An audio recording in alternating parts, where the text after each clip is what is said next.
Banished, humiliated, forgotten. That was Lady Evelyn's life, until she walked away from the ballroom that night, determined to prove the world wrong. Now, 5 years later, she returns no longer invisible, no longer the plain girl. The Duke who dismissed her will meet her again, but this time she won't be the one fading into the background. The question is, will he even recognize the woman she's become? Hello, lovely. If you're enjoying this romantic tale from the past, I'd be so grateful for a like or a subscribe. It helps me bring you more stories of love, longing, and history. And if you're up for it, tell me in the comments where you're watching from. I read every note, and it always brings a smile to my face. London, May 18. 63. The gas-lit chandeliers of Lady Ashford's ballroom cast a golden glow across marble floors, so polished they might have been mirrors. Lady Evelyn Grace Harrow stood near the terrace doors, half hidden by an arrangement of potted palms, and wondered not for the first time that evening why she had allowed herself to be persuaded to attend. The answer, of course, stood across the room in burgundy silk and garnets. Lady Beatrice Harrow, her stepmother, who collected social triumphs the way other women collected porcelain figurines. Evelyn's presence at the pinnacle event of the London season was not kindness but strategy, a contrast to make Beatrice's preserved beauty shine all the brighter. At 22, Evelyn knew precisely what society thought of her. The whispers followed her like an unwelcome shadow. Poor plain Evelyn, unfortunate girl, at least she's well-mannered. She had learned, over years of such assessments, to make herself small, unobtrusive. If she could not be beautiful, perhaps she could be invisible, and invisibility might prove kinder than scrutiny. Her gown of faded lilac muslin, outdated by at least 2 seasons, and simple in cut, where other women wore elaborate crinolines that required doorways to be navigated sideways, whispered against her legs as she shifted position. Around her, silk rustled like distant waves, punctuated by laughter that seemed always to be at someone's expense. Her light brown hair was arranged in modest braids that required no lady's maid's expertise, adorned only by her mother's single strand of pearls. The necklace was the sole piece of jewelry she owned that hadn't been sold to pay her father's gambling debts. Evelyn's grey-blue eyes moved across the glittering assembly with the careful observation of someone who had spent a lifetime watching rather than participating. She catalogued the room's geography with practiced efficiency. The receiving line where Lady Ashford held court, the dance floor where couples waltzed in complicated patterns, the refreshment tables laden with champagne and delicacies most attendees would barely touch. And there, near the grand staircase, stood the gravitational center of every female gaze in the room. Adrian Blackwell, the Duke of Blackwell, was 30 years old and possessed the kind of aristocratic bearing that seemed bred into bone and sinew.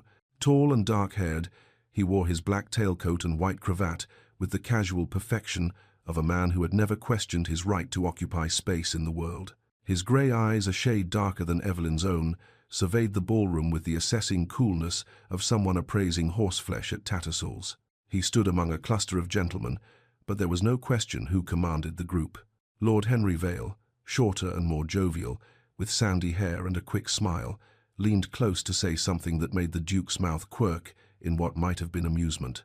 Around them, other lords orbited like lesser planets around the sun. Evelyn had been watching the Duke peripherally, carefully for the better part of an hour, not with any foolish romantic hope. She had learned long ago not to entertain such fantasies. Rather, she watched him the way she watched everything, with the quiet attention of someone who existed on the margins and had learned to find interest in observation itself. She was so absorbed in her study that she failed to notice Lady Beatrice's approach until her stepmother's voice cut through the general murmur of conversation like a blade through silk. Poor Evelyn. Beatrice's voice carried across the immediate area with the perfect projection of someone who wished to be overheard. So plain, so forgettable. One must admire her courage in attending, knowing she'll spend the evening pressed against the wallpaper like part of the decoration. The words landed with the precision of an assassin's knife. Nearby guests, Lady Thornbury in peacock blue, Miss Pemberton with her elaborate coiffure, several others whose names Evelyn had long since stopped trying to remember, tittered behind painted fans. The sound was delicate, feminine, and utterly cruel. Evelyn's fingers tightened on her own fan until the ivory sticks threatened to crack. Her face, she knew, remained composed. Years of practice had taught her to school her features into pleasant neutrality, to absorb insults the way stone absorbed rain silently, giving nothing back. But inside, something cracked just slightly. Not broke, she had endured too much to break over mere words, but cracked, like china developing a hairline fracture that would spread, eventually, into something irreparable. She became aware of other eyes turning toward her. The assessment was swift and unanimous. Yes, poor plain Evelyn, exactly as Lady Beatrice described. The consensus was almost visible in the slight nods, the knowing glances exchanged between matrons and debutantes alike. "I say, Blackwell." Lord Henry Vale's voice rose above the whispers, loud enough that Evelyn heard every word, despite the 20 feet separating them. "Show the poor girl some kindness. One dance wouldn't kill you. It might even be considered charitable." Evelyn's breath caught. She hadn't realized the Duke's attention or his friends had turned in her direction at all. For one terrible, hopeful moment, she made the mistake of looking directly at Adrian Blackwell. His grey eyes met hers across the expanse of gleaming floor. The contact lasted perhaps 2 seconds, long enough for her to see the assessment in his gaze, the brief consideration, and then the dismissal. He looked away as one might look away from something mildly distasteful. When he spoke, his voice carried the bored drawl of absolute certainty, the tone of a man who had never questioned whether his opinions mattered. "I dance with ladies who enhance my reputation, Vale, not diminish it. I've no interest in charity cases, particularly those who seem designed by nature to fade into the drapery." The words hung in the air like smoke. Around them, conversation didn't stop. That would have been too obvious, but it shifted. The way a flock of birds shifts direction as one organism. People pretended not to have heard, while ensuring they missed not a single syllable. Evelyn could feel their satisfaction, their vindication. Here was confirmation of what they all believed. She was beneath notice, unworthy even of pity. Lady Beatrice's smile was triumphant. For a long moment, Evelyn simply stood there, her untouched glass of champagne growing warm in her gloved hand. She could feel the weight of expectations settling on her shoulders like a cloak. They expected tears, expected her to flee in humiliation, expected some dramatic display of feminine distress that would provide entertainment for the remainder of the evening and gossip for the week to follow. She would not give them that satisfaction. With movements as deliberate as a dancer's, Evelyn set down her champagne glass on a nearby table. She met Lady Beatrice's gaze, directly saw the challenge there, the triumph, the casual cruelty that had characterized their relationship since her father's remarriage 8 years ago. Then, without a word, she turned and walked toward the ballroom's exit. She did not hurry, did not gather her skirts and run. She simply moved through the crowd with measured grace, her spine straight, her face composed. The sea of silk and jewels parted slightly to let her pass, whispers following in her wake like foam trailing a ship. "Did you hear what the Duke said? Designed to fade into the drapery, how cutting. Poor thing. Though he's not wrong, is he? Where is she going? Probably to compose herself. How embarrassing." Evelyn heard none of it. Or rather, she heard all of it and let it wash over her without penetration, the way one might let rain fall without truly feeling wet. She had learned this skill over years of being the object of such commentary. The terrace doors stood open to admit the cool May evening. She stepped through them into darkness punctuated by starlight, into air that smelled of coal smoke and distant gardens rather than perfume and candle wax. Out here, the sounds of the ballroom became muffled violin music, and laughter reduced to a pleasant murmur, like the ocean heard from a great distance. Evelyn moved to the stone balustrade and gripped it with both hands, grateful for the cool solidity of marble beneath her fingers. The night sky stretched above her, vast and indifferent. Stars glittered with cold beauty, utterly unconcerned with the dramas unfolding in ballrooms below. London sprawled in all directions, a constellation of gaslight and shadow. For the first time that evening, for the first time in longer than she could remember, Evelyn allowed her composure to crack. A single tear slid down her cheek, warm against her cool skin. She brushed it away quickly, almost angrily. "I will not break," she whispered to the indifferent stars. "I will not give them that satisfaction." The words were a vow, a promise to herself that whatever happened next, she would endure it with the same quiet dignity she had cultivated over years of being invisible, overlooked, dismissed. Behind her, the ball continued. The Duke of Blackwell doubtless danced with ladies who enhanced his reputation. Lady Beatrice accepted compliments on her gown, her beauty, her social acumen.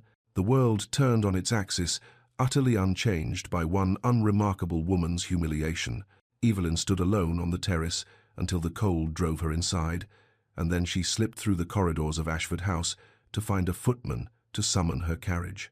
She did not return to the ballroom. The breakfast room of Harrow House received morning light through tall windows that overlooked a modest garden. Evelyn sat at the mahogany table, a cup of tea cooling before her, untouched. She had not slept. The events of the previous evening played in her mind with the relentless repetition of a music box wound too tight. Designed by nature to fade into the drapery, the words shouldn't have hurt as much as they did. She had heard worse, or at least equally cruel assessments, many times before. But something about the Duke's casual dismissal, the ease with which he had reduced her to nothing more than unfortunate upholstery, had lodged in her chest like a splinter. The door opened with the particular decisive energy that announced Lady Beatrice before she even appeared. "Ah, Evelyn. Good. We need to speak." Her stepmother swept into the room in a morning dress of deep rose, her hair perfectly arranged despite the early hour. She settled into the chair across from Evelyn, with the satisfied air of someone about to deliver news they particularly enjoyed. Evelyn set down her teacup carefully. "Good morning, Lady Beatrice." "I've made arrangements," Beatrice announced without preamble. "You're to go to Thornfield Cottage in Cornwall, indefinitely. The air will do you good, and frankly, your presence here has become embarrassing to the family name." The words took a moment to penetrate. "Thornfield Cottage? But that's been abandoned for years. It will suit you perfectly then," Beatrice interrupted, her smile sharp as cut glass. "Solitude for the solitary. I've already sent word to have it aired out and made habitable. You leave in 3 days." Evelyn stared at her stepmother, searching for some sign of hesitation, some indication that this was merely another of Beatrice's casual cruelties rather than a genuine plan. She found none. "You're banishing me." The words emerged flatly, a statement rather than a question. "Don't be melodramatic. I'm providing you with a comfortable retreat where you won't be subjected to the rigors of society that so clearly distress you." Beatrice poured herself tea with movements of studied elegance. "After last night's incident, it's clear that London is not the proper environment for you. In Cornwall, you can occupy yourself with whatever simple pleasures suit you. Reading, perhaps, long walks, the contemplation of nature." The subtext was clear. In Cornwall, you will be invisible. "You will not embarrass me with your presence. You will cease to exist in any way that matters." "And if I refuse?" Evelyn asked, though she already knew the answer. Beatrice's eyes hardened. "This house belongs to the Harrow estate, which I manage as your father's widow. You have a small independence from your mother, barely enough to maintain yourself in modest circumstances. You may choose to use it to establish yourself in some dingy set of rooms in an unfashionable quarter, subject to gossip and speculation about what scandal drove you from your family home.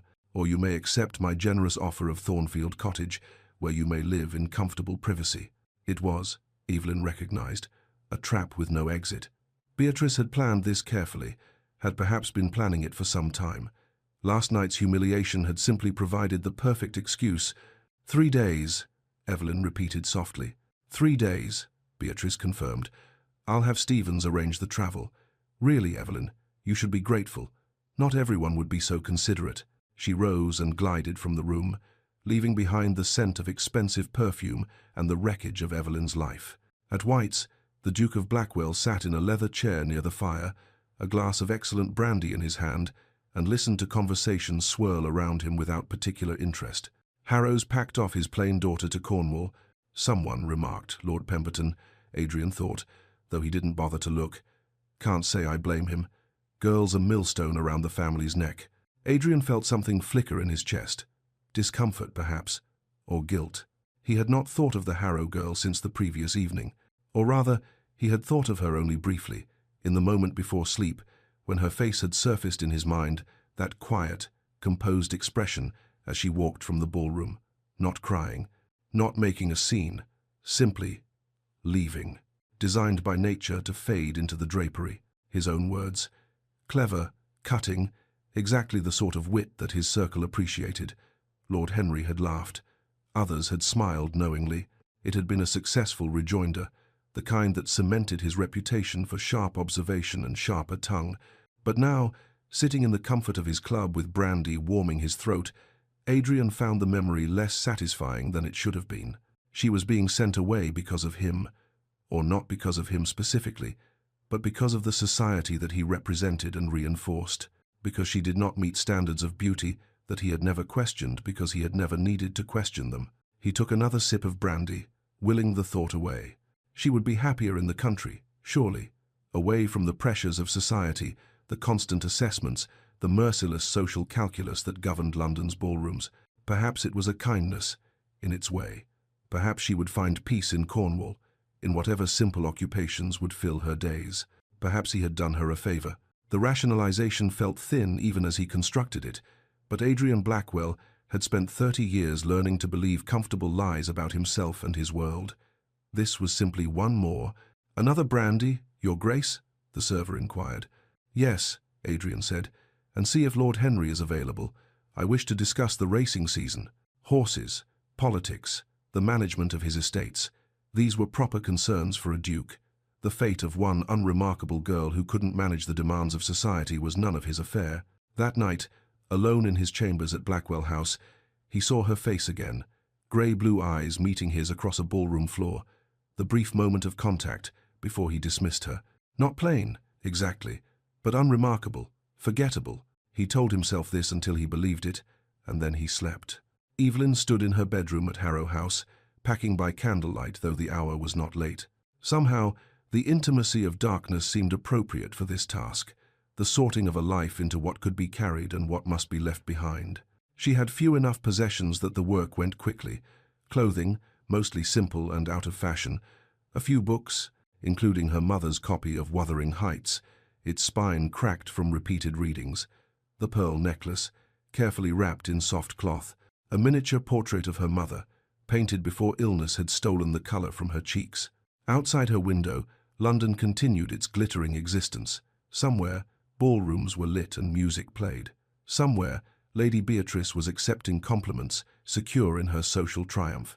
Somewhere, the Duke of Blackwell was doing whatever dukes did when they were not casually destroying people with their words. Evelyn paused with the copy of Wuthering Heights in her hands, remembering Catherine Earnshaw's passionate declaration, "I am Heathcliff." What would it be like, she wondered, to love and be loved with such certainty, to matter so completely to another person that your very souls were intertwined? She would never know. That kind of passion, that kind of recognition, was not for girls designed by nature to fade into the drapery. But perhaps, and this thought came to her with the quiet force of revelation, perhaps there were other ways to matter, other forms of significance beyond being noticed at balls, desired by dukes, celebrated by society. Perhaps in Cornwall, far from the scrutiny that had measured her and found her wanting, she might discover what those other ways were. She tucked the novel carefully into her trunk and closed the lid. "Cornwall, then," she whispered to the empty room, to the indifferent city beyond her window, to whatever future awaited her in exile. "Let us see what I might become." The candle flickered but did not go out. Somewhere in the house, a clock chimed midnight, and Evelyn Grace Harrow, who had been dismissed as plain and forgettable, allowed herself to imagine just for a moment that being forgotten by this world might be the beginning of finding herself in another. The journey to Cornwall took 3 days, and with each mile, London's soot-stained elegance gave way to something wilder, more honest.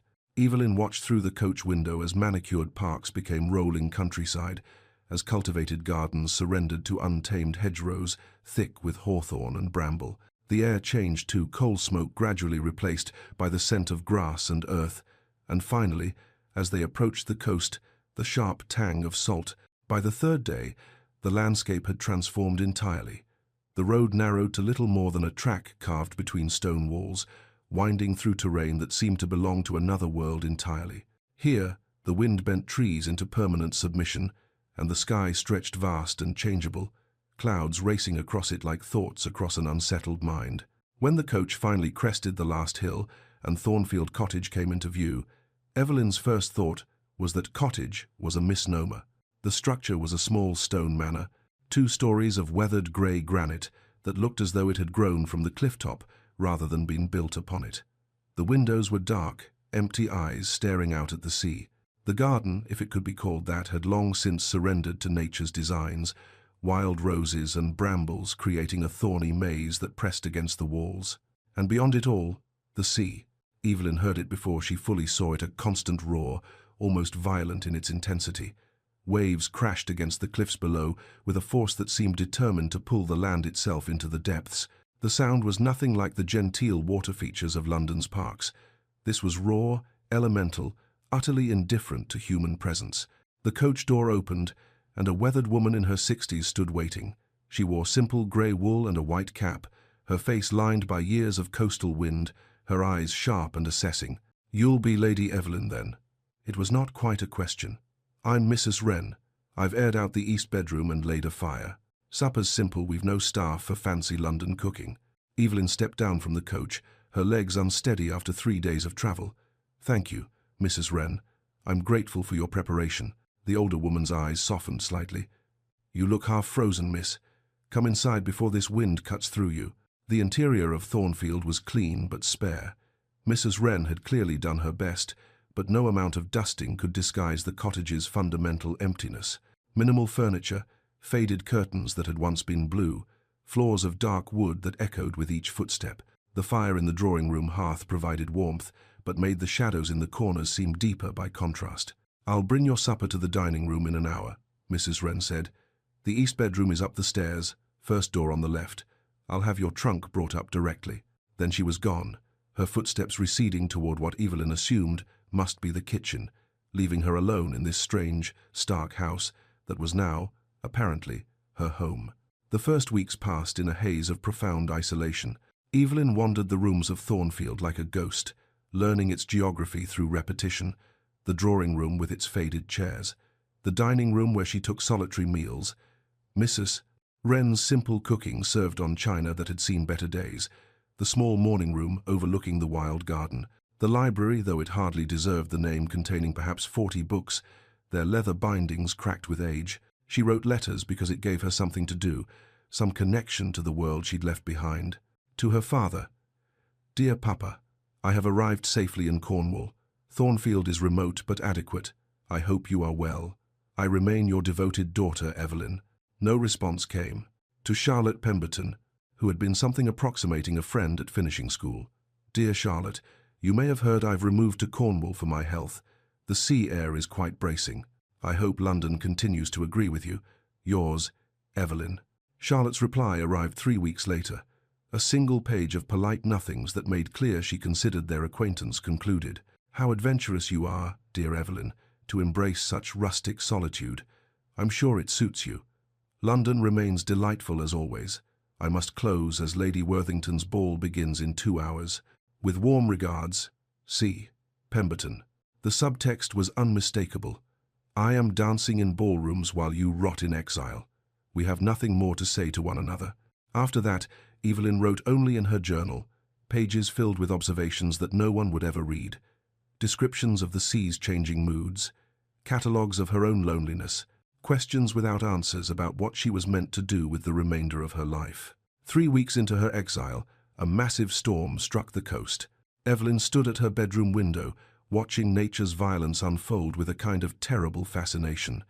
The wind shrieked around the cottage's corners, rattling window panes in their frames. Rain fell in sheets so thick the garden disappeared into grey nothing, and the sea transformed into something monstrous, waves towering higher than houses before crashing against the cliffs with force that shook the ground. It was beautiful, terrifying and beautiful. As she watched, something inside Evelyn cracked. Not broke, she had thought herself broken already, but cracked, like ice giving way to spring thaw. "I am alone," she thought, the realization hitting with the force of those waves. Truly, completely alone. No one is coming to rescue me. No one is thinking of me. I am forgotten. The words should have been devastating. Instead, they brought a strange clarity. And then, quieter but more powerful, then I am free. Free from the weight of expectations she could never meet. Free from the constant assessment of eyes that found her wanting. Free from the exhausting work of making herself small, acceptable, invisible. Here, in this isolated cottage on the edge of the world, no one was watching. No one cared whether she was plain or beautiful, proper or improper, worthy or worthless. She could be anything, or nothing. The choice was entirely hers. The realization settled over her like a benediction. The next morning, Restless and seeking distraction, Evelyn explored parts of Thornfield she had previously ignored. In a corner room on the second floor, behind a door she'd assumed led to a closet, she discovered a small study. Dust motes danced in the light from a single window. A desk sat beneath it, and 3 walls were lined with bookshelves. Unlike the meager collection in the main library, these shelves were full, perhaps 200 volumes, their spines bearing titles that made Evelyn's breath catch. A Vindication of the Rights of Woman by Mary Wollstonecraft, Darwin's On the Origin of Species, Mill's On Liberty, Poetry by Elizabeth Barrett Browning, essays by Harriet Martineau, political treatises that would have scandalized any London drawing room. Some previous inhabitant of Thornfield, had been a radical thinker, and they had left their intellectual treasures behind. Evelyn pulled down the Wollstonecraft and opened to a random page. I do not wish women to have power over men, but over themselves. She read standing up, too absorbed to sit. Then she carried the book downstairs and read through supper, barely tasting Mrs. Wren's fish stew. She read by firelight until the words blurred, and when she finally slept, her dreams were full of ideas rather than ballrooms. You're looking less like a ghost, miss, and more like a person with purpose, Mrs. Wren observed a week later, setting down Evelyn's breakfast with a nod of approval. Evelyn, who had brought 3 books to the table, looked up in surprise. Am I? That you are. Got some color in your cheeks, too. The walking helps, I expect. The walking had become a daily necessity. Evelyn had begun venturing beyond Thornfield's grounds, following the cliff paths toward the village of Penrith 2 miles distant. The exercise cleared her mind, and the village, small and unpretentious, offered a glimpse of life utterly different from anything she'd known in London. It was on one of these walks, a month into her exile, that she met Mrs. Alcott. The vicar's wife was a woman in her 40s with kind eyes and capable hands, presiding over a small Sunday school in the church's vestry. Evelyn had slipped into the church seeking shelter from an unexpected rain shower and found herself examining the modest library, 2 shelves of books, mostly religious texts and primers, so worn the words were barely legible. Not much to choose from, I'm afraid, Mrs. Alcott said, appearing from the vestry with a warm smile. You must be Lady Evelyn. Mrs. Wren mentioned you'd taken Thornfield. Welcome to Penrith. Thank you, Evelyn said, surprised by the genuine welcome in the woman's voice. Mrs. Alcott hesitated, then spoke with careful boldness. Forgive me for asking, but several village girls are eager to learn their letters. Our resources are limited. She gestured at the worn primers. Would you perhaps consider helping? Even an hour a week would be transformative for them. Evelyn's first instinct was refusal. She had never taught anyone anything. What could she possibly offer? But then she thought of the books in Thornfield's hidden library, of the hunger for knowledge that had awakened in her, of young Sarah's declaration. Letters are like secret codes, aren't they? Miss, I've never taught before, she said slowly. Nor had I when I began, Mrs. Alcott replied, but I've found that a willing student and a patient teacher can accomplish remarkable things together. Then, yes, I'll try. Mrs. Alcott's face brightened. Wonderful. Sunday afternoons, if that suits you? I'll gather the girls. The following Sunday, 6 girls between the ages of 8 and 14 gathered in the church vestry, their work-roughened hands folded in their laps, regarding Evelyn with a mixture of shyness and reverence. A real lady, one whispered to another, teaching us. Evelyn, who had never felt particularly real or particularly ladylike, smiled uncertainly. My name is Miss Evelyn, she said, and I understand you'd like to learn to read? Eager nods all around. She had no formal training, no pedagogy beyond her own education, but she had books and patience and a sudden fierce desire to give these girls something London had never given her, the sense that they mattered. She began with the alphabet, but made it a game. Each letter had a story, A for adventure, B for brave, C for clever. She taught them to write their names, watching their faces light up as they saw their own identities take shape on slate. When young Sarah, 9 years old with gap-toothed grin, struggled with her letters, Evelyn didn't scold. Instead, she said gently, learning is a secret code. Once you know it, the whole world opens up. Sarah's eyes widened. Like magic? Exactly like magic, Evelyn confirmed. And watching the girl's face transform with understanding, Evelyn laughed genuinely, freely for the first time since the Ashford ball. 6 months after Evelyn's banishment, the Duke of Blackwell attended another ball. It was nearly identical to countless others: gaslit splendor, beautiful women in expensive gowns, conversation that glittered without substance. Adrian moved through the familiar choreography with practiced ease, dancing with debutantes whose names he forgot within minutes, discussing politics with lords whose opinions he could predict before they spoke. It should have been satisfying.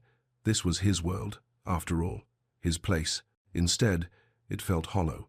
Across the ballroom, a young woman in lilac caught his eye. For a single heartbeat, his breath caught, but no, it was someone else entirely. A Miss Something or other, whose face was nothing like whose? He didn't even remember the Harrow girl's first name. This was a lie. Her name was Evelyn. Evelyn Grace Harrow. He remembered it perfectly. "You've been damnably dull lately, Blackwell," Lord Henry said, appearing at his elbow with champagne and concern. "What's eating you?" "Nothing," Adrian replied smoothly. "Political concerns. Estate matters." "Bollocks," Henry said cheerfully. "You've been distracted for months. If I didn't know better, I'd say you were pining. Don't be absurd." But that night, alone in his chambers, Adrian stood at the window overlooking London and wondered why success felt like failure, why every accomplishment seemed to emphasize the emptiness at the center of his existence. He poured brandy and told himself he was simply restless. The season would end. He would summer at his country estate. Everything would regain its proper proportion. He did not think about grey-blue eyes or quiet dignity or words he wished he could recall. Another lie. In Cornwall, as autumn gave way to winter, the Sunday lessons expanded to twice weekly. Mrs. Alcott mentioned that women in neighboring villages had heard of the lady teaching letters. More students appeared. Evelyn's small allowance from her father's trust, barely sufficient for her own needs, stretched impossibly thin as she purchased books and supplies. She began selling her London gowns, those elaborate confections that had never suited her anyway. A dressmaker in the nearby market town gave her decent prices, clearly puzzled why a lady would part with such finery. Evelyn used the money to buy primers, slates, chalk, paper. Every penny became an investment in minds hungry for knowledge. She wrote to her father one last time, "Dear Papa, I am engaged in educational charity work that requires modest additional funding. Might I access a small portion of my mother's trust for this purpose?"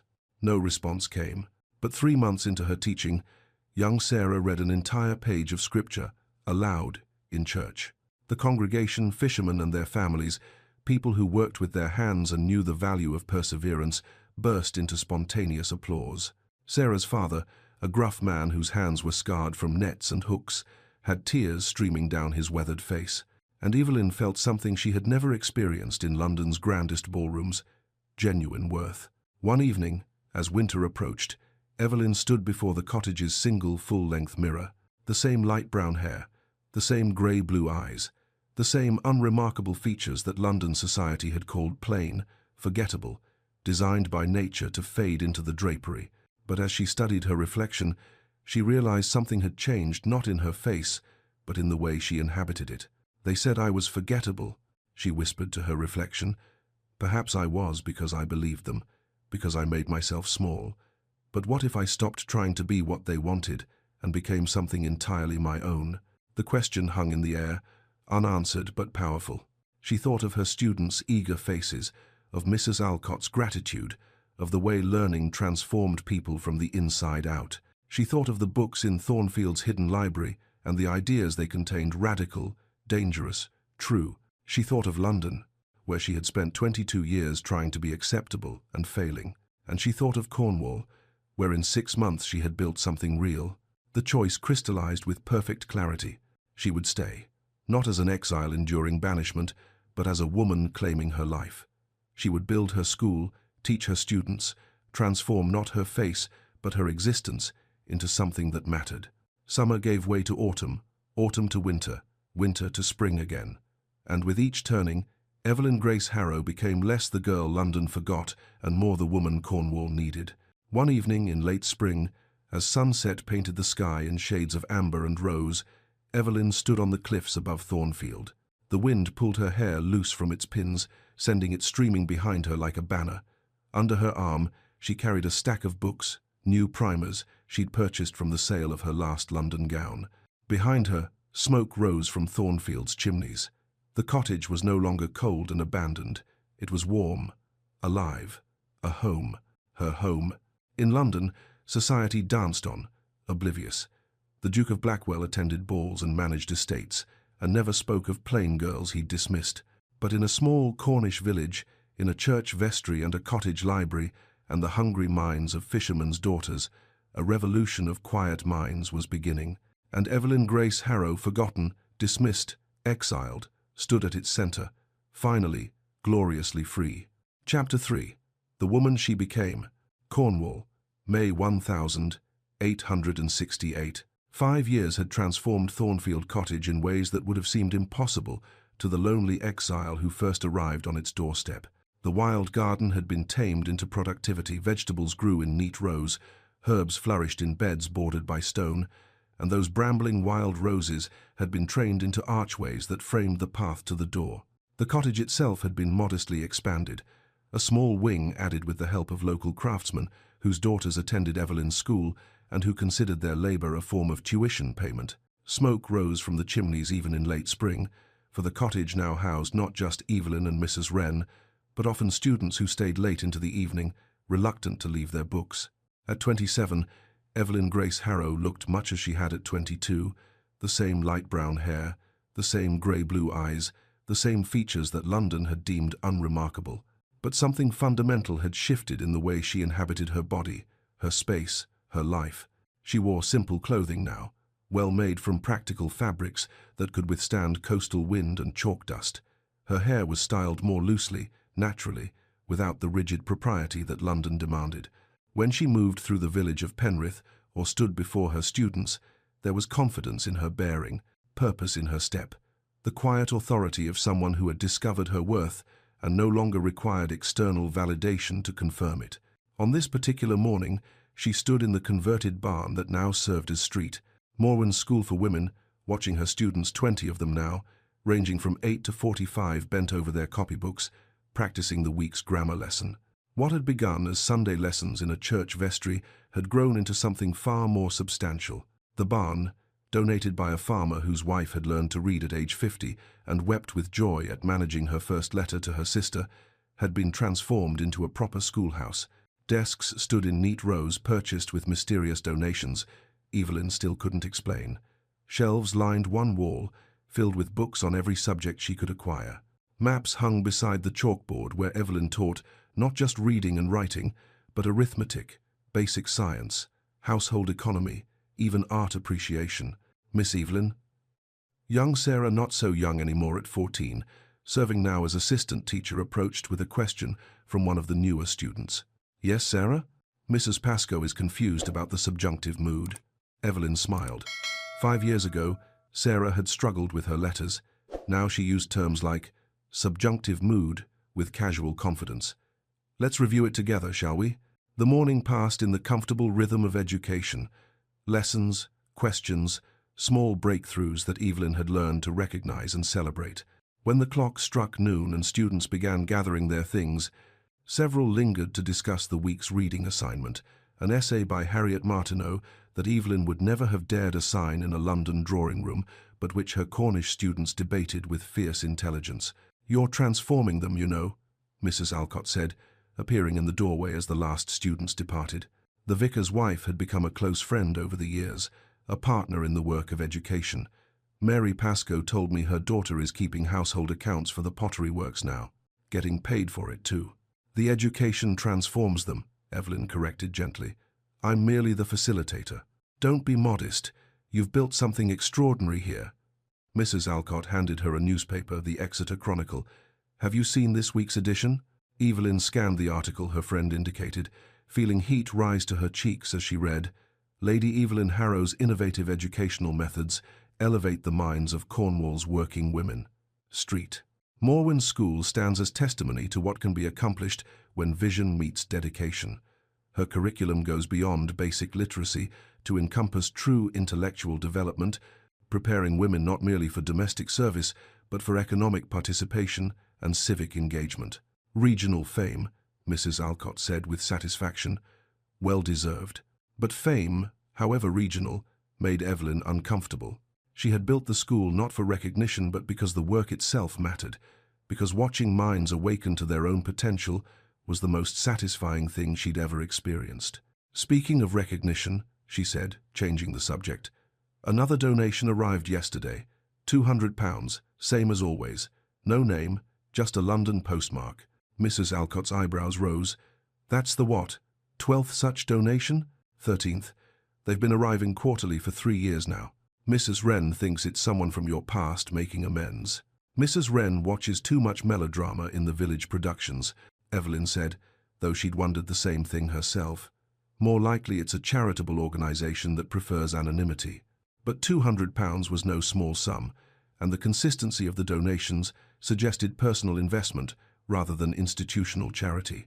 Whoever the benefactor was, they had made Street, Morwen's expansion possible, the new desks, the growing library, and now art supplies for the drawing class Evelyn planned to introduce. I wish I could thank them properly, she admitted, or at least understand why they help. Perhaps they simply believe in what you're doing. Perhaps. But the mystery nagged at her, a puzzle with missing pieces. 2 years into her exile before the school, before the recognition, when Thornfield was still primarily a refuge from the world Evelyn had discovered she could paint, it began as therapy, really. Long afternoons with nothing but her thoughts had threatened to drive her mad, so she'd purchased watercolours and paper from the village shop and attempted to capture Cornwall's dramatic landscapes. She had no training, only observation, and a desperate need to create something beautiful from her isolation. To her surprise, she had talent. Her early work was tentative seascapes and cliff views, flowers from the garden, the play of light on water. But gradually, her subjects shifted. She began painting people, the fishwife who sold mackerel in the village square, her face weathered by wind and lined by years, but with eyes that held profound kindness.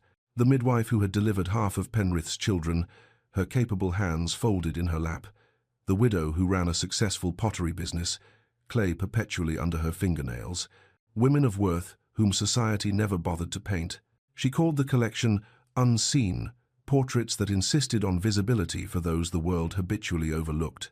3 months ago, a travelling art dealer from Exeter had stopped in Penrith and somehow found his way to Thornfield. He'd seen her work and offered to exhibit it in a small gallery. "These are extraordinary, Lady Evelyn," he'd said, studying the portrait of the fishwife with genuine admiration. "You capture not just appearance but essence. London would—" "Not London," she'd interrupted quickly. "Exeter, then. A modest showing. Let others see what you've accomplished." She had agreed, though the idea of public display made her profoundly uncomfortable. The exhibition was scheduled for July, just 2 months away. But now, everything had changed. The letter arrived on a Tuesday morning, delivered by the mail coach, along with a parcel of new books for the school. Evelyn recognized the London solicitor's seal before she opened it, and her stomach tightened with inexplicable dread. "Dear Lady Evelyn, it is my unfortunate duty to inform you that Viscount Harrow passed away on the 14th inst, following a brief illness. The memorial service will be held at Street, James Church, London, on the 3rd of June. Your presence is requested as his sole surviving child. Please contact this office at your earliest convenience regarding matters of the estate. Your obedient servant, Mr. Gerald Whitmore, solicitor." Evelyn read the letter twice, waiting for grief to arrive. Instead, she felt a complex tangle of emotions she couldn't quite name. Sadness, yes, but not for the father who had existed, rather for the father who might have existed, who might have loved her, defended her, seen her worth. That father had never been real. She was mourning a fiction. A second letter had arrived with the first, this one in Lady Beatrice's distinctive hand. "Evelyn, your attendance at your father's memorial is expected for propriety's sake. Arrangements have been made for your stay at Harrow House. Do try not to embarrass the family further. Lady Beatrice Harrow." No condolences, no acknowledgement that Evelyn might be grieving. Just the familiar contempt wrapped in a thin veneer of civility. For a long moment, Evelyn sat with both letters in her lap, staring out at the garden without seeing it. "Bad news, miss?" Mrs. Wren asked gently, setting down a tea tray. "My father has died. There's to be a memorial service in London." Mrs. Wren's weathered face softened with sympathy. "I'm sorry, miss. Were you close?" "No, but I wish we had been. Will you go? To London?" That was the question, wasn't it? Evelyn had built a life in Cornwall precisely because it was far from London's judgment, far from the world that had found her wanting, Why invite that scrutiny back into her existence? I don't know, she admitted. The decision crystallized over the next few days, shaped by conversations that approached the question from different angles. Mrs. Wren's perspective was characteristically direct. You're not the frightened girl they sent away, miss. You're a woman of accomplishment now. Let them see what they discarded. But Evelyn wasn't certain she cared whether London saw anything at all. I built a life here precisely because I was free from their judgment. Why invite it back?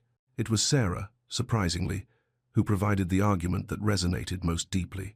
The girl appeared at Thornfield one evening, ostensibly to return borrowed books but clearly wanting to discuss something more substantial. You're thinking about the London Memorial, she said, not a question.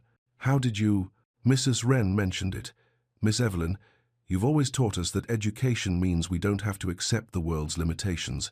That learning gives us power to define ourselves rather than accepting others' definitions. That's true.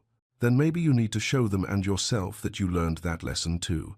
Evelyn looked at this girl she'd taught to read 5 years ago, now poised on the edge of young womanhood, and saw in her the transformation that education could accomplish. Sarah was right. Going to London wasn't about seeking approval. It was about proving to herself, more than anyone, that their opinion no longer had power over her. You're remarkably wise for 14, Evelyn said softly. Sarah grinned. I had a good teacher. Preparation for London required addressing one immediate problem. Evelyn had nothing appropriate to wear. The London gowns she'd brought to Cornwall had long since been sold to fund the school. Her current wardrobe consisted entirely of practical day dresses suited for teaching and walking, none remotely appropriate for a memorial service attended by London society. Mrs. Alcott, ever resourceful, connected her with a talented seamstress in the market town. Together, they designed something unique, not attempting to mimic London fashion, which Evelyn neither understood nor cared about anymore, but creating something elegant in its simplicity. The dress was deep blue silk that complemented her eyes, with clean lines and minimal ornamentation. No excessive crinolines, no elaborate trim, no desperate attempt to be something she wasn't. A dress that said, quietly but firmly, I am enough. The night before her departure, Evelyn completed one final painting for the Unseen series. It was a self-portrait, but not of herself as she was now. Instead, she painted the girl she'd been 5 years ago, standing at the Ashford ball in faded lilac muslin, half hidden by potted palms, face composed but eyes holding quiet sadness. She painted her with tenderness, with the compassion she would have shown any other subject. She painted her as beautiful in her vulnerability, dignified in her isolation, worthy despite the world's insistence otherwise. She titled it, The Girl They Called Plain. When it was finished, she stood back and studied it with tears in her eyes, not of pain, but of something like reconciliation. She had been that girl. She was no longer that girl. But that girl had deserved better than she'd received, and this portrait insisted on that truth. In London, the Duke of Blackwell sat in his study at precisely the same moment, staring at papers he couldn't focus on.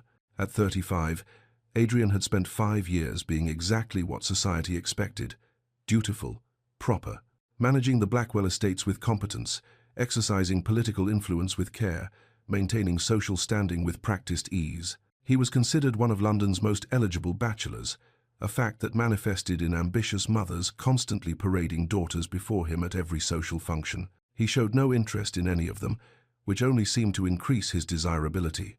Lord Henry, who had married 2 years ago and seemed genuinely happy, regularly expressed concern about his friend's determined bachelorhood. You need a wife, Blackwell, he'd said just last week over brandy at the club, or at least a purpose beyond managing properties and attending tedious social functions.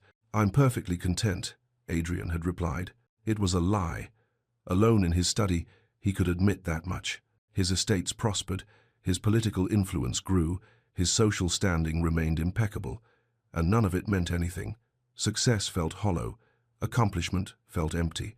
He went through the motions of his life with the distant sense that he was watching someone else live it. And then there were the dreams.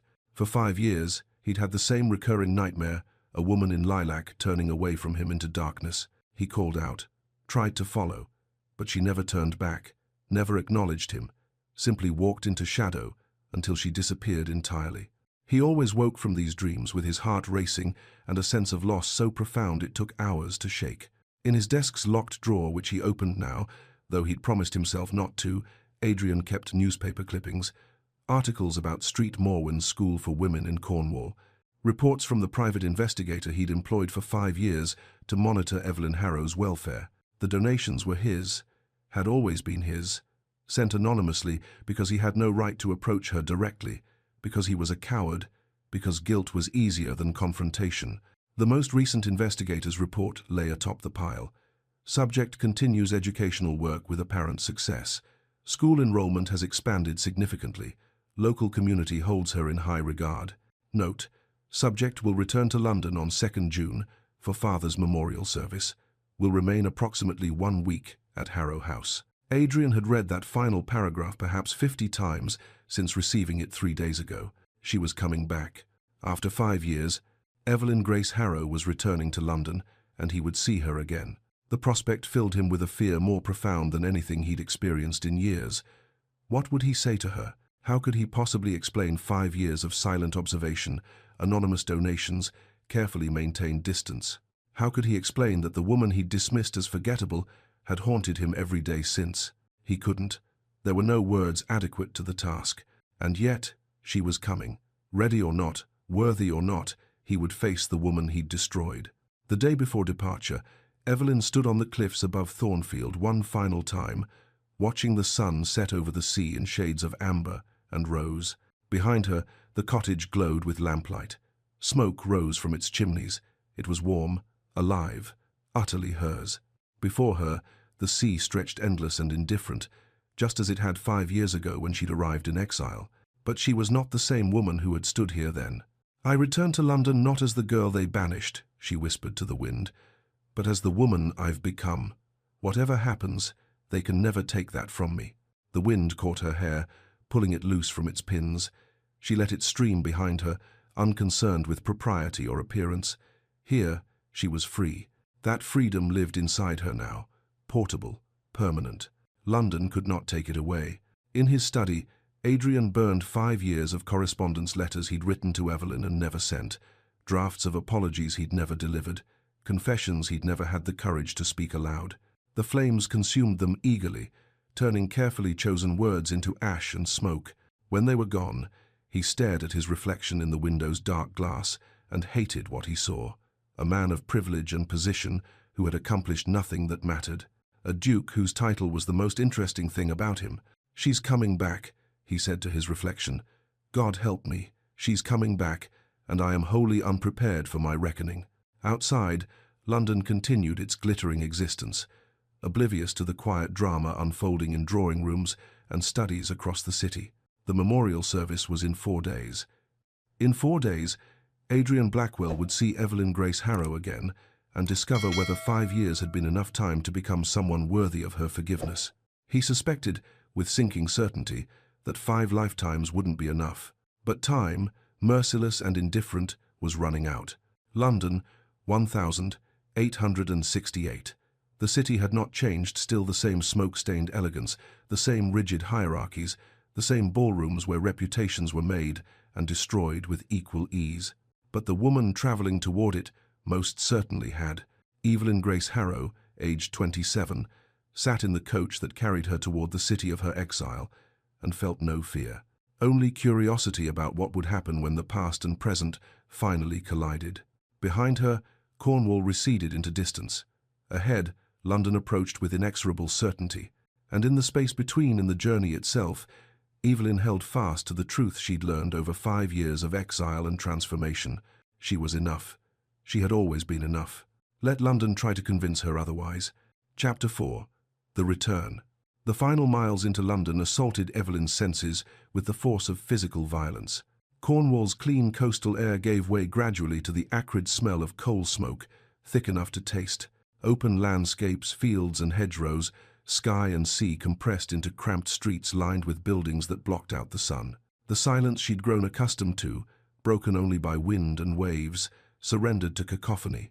Vendors shouting, carriage wheels clattering on cobblestones, the constant press of humanity, creating a wall of noise. After 5 years away, London felt like a foreign country. Evelyn watched through the coach window with new, critical eyes. The ostentatious wealth on display, fine carriages, elaborate shop fronts, Women dripping with jewels existed alongside desperate poverty that she'd somehow failed to notice before. Beggars huddled in doorways. Children with hollow eyes sold matches on corners. The contrast was obscene, and she wondered how she'd ever accepted it as natural. When the coach finally stopped before Harrow House, Evelyn felt nothing of the intimidation that had once characterized her relationship with this place. The elegant Georgian facade looked exactly as she'd left it, impeccably maintained, speaking of old money and older pride. But where it once seemed grand, now it simply seemed small. Stevens, the butler who had served the household for decades, opened the door with his characteristic formality. His eyes flickered over Evelyn without recognition, then widened slightly. "Lady Evelyn, welcome home." The word home landed awkwardly. This had never been home, merely a place she'd inhabited while waiting to be deemed acceptable enough for some other destination. "Thank you, Stevens. It's been some time." "Indeed, my lady. Lady Beatrice is indisposed at present, but will see you at dinner. I'll show you to your room." He led her not to her old bedroom, the small chamber on the 3rd floor, where she'd spent her girlhood, but to a guest room on the 2nd floor. The message was clear. She was a visitor now, not a resident. The distinction didn't wound her as Beatrice doubtless intended. If anything, it reinforced what Evelyn already knew. She didn't belong here anymore. She had somewhere else to belong. Dinner was served in the formal dining room at precisely 8 o'clock. The table, absurdly large for 2 people, gleamed with silver and crystal. An elaborate meal appeared, course by course: consommé, fish in cream sauce, roasted pheasant, vegetables in butter. Desserts Evelyn couldn't identify. It was the kind of ostentatious display that London society considered normal, and that now struck Evelyn as grotesque. Lady Beatrice sat at the head of the table in black mourning silk that somehow made her look more vibrant rather than less. At 45, she remained beautiful in the way of expensive things, carefully maintained her skin, preserved through creams, her figure corseted into fashionable shape, her hair arranged with meticulous art. Her eyes raked over Evelyn with an assessment that couldn't quite conceal surprise. Whatever she'd expected, a broken creature, diminished by exile, this poised woman clearly wasn't it. "How provincial you've become, Evelyn," Beatrice said, her voice carrying the particular sweetness that preceded cruelty. "That dress is certainly simple. I suppose Cornish standards differ from civilized society." 5 years ago, the comment would have made Evelyn shrink into herself. Now, she simply smiled calmly and took a sip of wine. "Cornish standards value substance over ornamentation," she replied. "I found it refreshing." Beatrice's fork paused halfway to her mouth. For just a moment, uncertainty flickered across her face, as if the script she'd used for years no longer applied. "Well," she said, recovering quickly, "I suppose 5 years of isolation would give one peculiar ideas about propriety." 5 years of purpose," Evelyn corrected gently. "I've been quite occupied with my school." "Ah yes, your little educational project. How quaint." Evelyn let the dismissal pass without response. Engaging with Beatrice's barbs gave them power. Silence rendered them impotent. They ate in uncomfortable quiet, punctuated by the clink of silverware. Finally, Beatrice spoke again. "The memorial service is in 2 days. Tuesday at 11 o'clock, St. James Church. You're expected to attend, naturally, though you understand that public addresses from women are unseemly.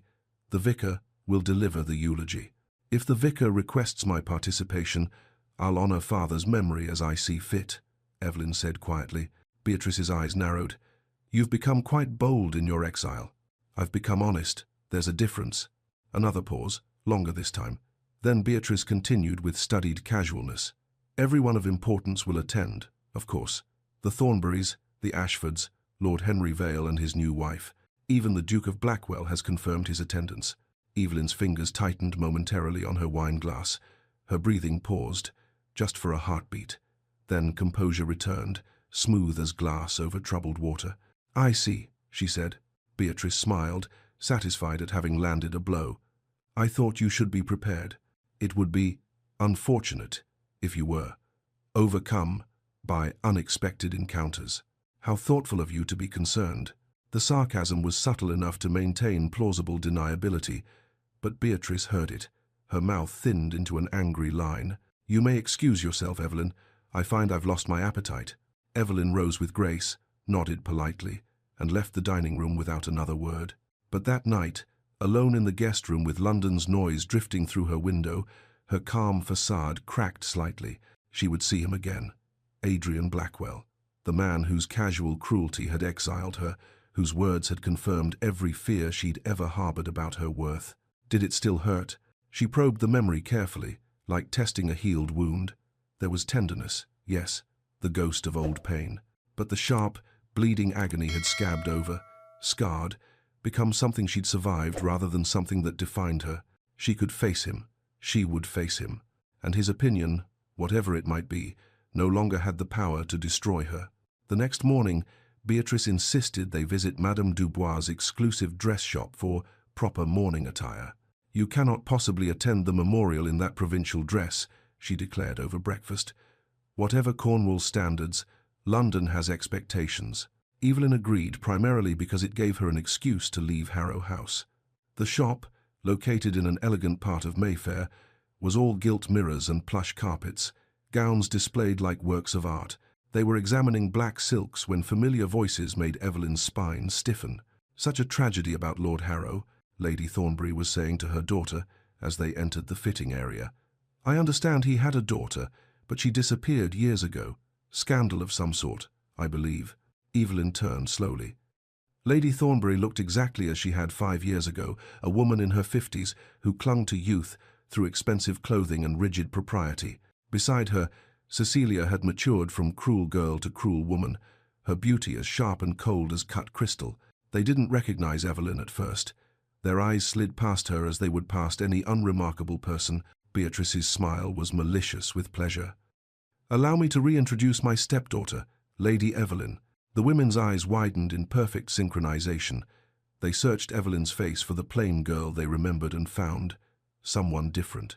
Not transformed in features, she looked essentially the same but different in presence, in the way she held herself, in the steady composure of her gaze. "Lady Evelyn." Lady Thornbury recovered first, her voice pitched high with false warmth. "My goodness, we had no idea, that is, we hadn't realized, that I still existed." Evelyn supplied helpfully. "How provincial you've become," Cecilia cut in with the casual cruelty she'd perfected. "Cornwall must have agreed with you in its simple way." Evelyn smiled, genuinely amused. "Cornwall taught me that beauty is far less interesting than purpose. I've been quite fulfilled." Cecilia's perfect features arranged themselves into confusion. Evelyn's response didn't fit the expected pattern. No defensiveness, no wounded pride, no desperate attempt to prove herself worthy of notice. "Well," Lady Thornbury said into the awkward silence, "we must be going. So much to prepare before Tuesday's service. I'm sure we'll see you there." They departed with indecent haste, leaving Beatrice frustrated and Evelyn oddly satisfied. At White's, Lord Henry mentioned casually over cards, "Harrow's memorial is Tuesday. Understand the daughter's returned from wherever she was hidden." "Cornwall, was it?" Adrian kept his eyes on his hand, arranging cards with fingers that wanted to tremble. "I wasn't aware Harrow had a daughter." The lie tasted bitter on his tongue. Henry laughed. "Oh, you remember plain little thing. You made some quip about drapery at the Ashford ball years back. We all did. Rather cruel in retrospect, I suppose." "Ancient history," Adrian said, discarding a card with studied casualness. "Hardly worth revisiting." But his mind raced. She was here, in London. He could encounter her anywhere at the memorial, certainly, but possibly before. The city that had seemed vast now felt suffocatingly small. He made his excuses and left the club early. Back at Blackwell House, he paced his study like a caged animal. Should he approach her, attempt an apology, ignore her and hope she didn't remember him? The last thought was laughable. Of course she remembered. How could she possibly forget? He was utterly unprepared for this encounter. 5 years of planning, of silent observation, of anonymous support, and he had no idea what to actually say to her face. Evelyn escaped Harrow House the next afternoon, desperate for air and solitude. She found herself on Piccadilly, drawn by muscle memory to Hatchard's bookshop. The store was exactly as she remembered, a labyrinth of shelves, the smell of leather and paper, blessed quiet, broken only by the occasional turning page.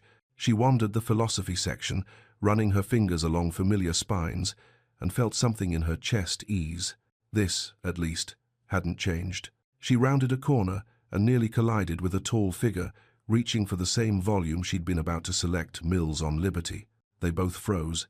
Adrian Blackwell stood before her in charcoal grey, impeccably dressed, looking exactly and nothing like she remembered.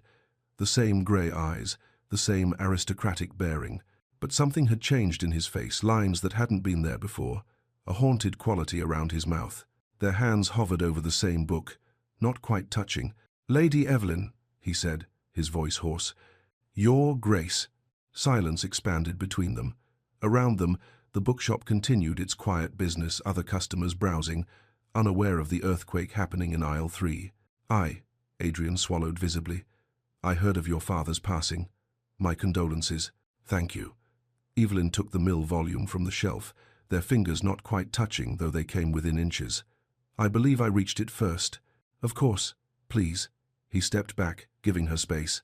More silence. She could see him struggling, words forming and dying on his lips.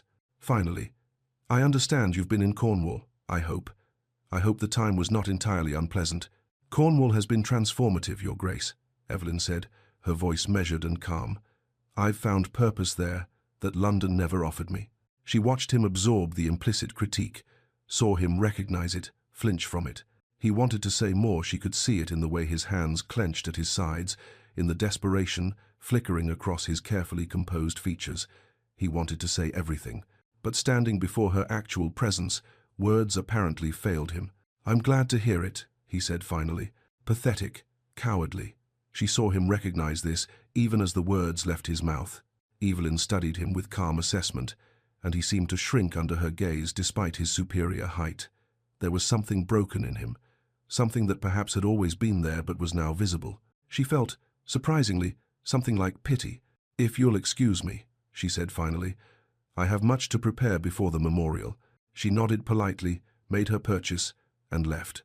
Adrian stood immobile among the shelves, watching her go, having failed spectacularly at his first encounter in 5 years. Evelyn walked, rather than taking a carriage, needing movement to process the roiling emotions the encounter had unleashed.